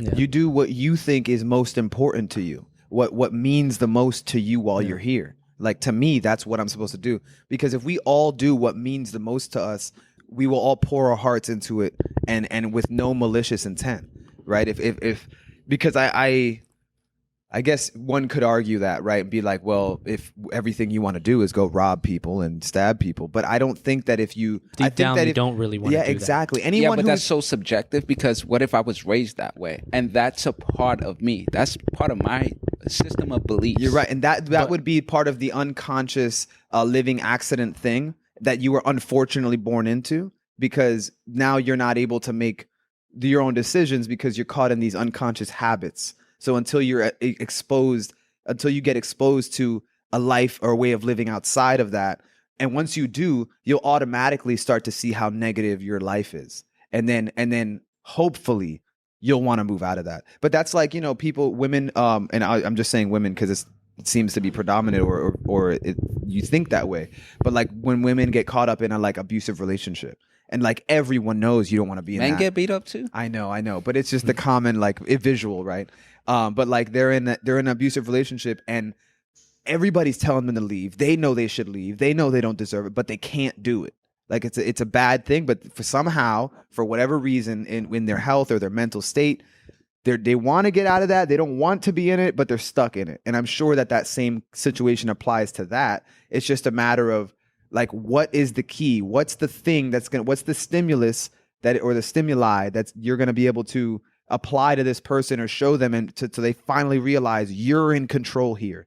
Like you're not, like you're a victim in that sense, but you can take direction from here, you know? And I think that just it's so multi-dimensional, because it comes down to what you're eating, your health, what you've experienced, what you've been told, what you've been taught. We're so multifaceted. There's not just one answer to it. I have to talk to you. I have to get to know you to help you.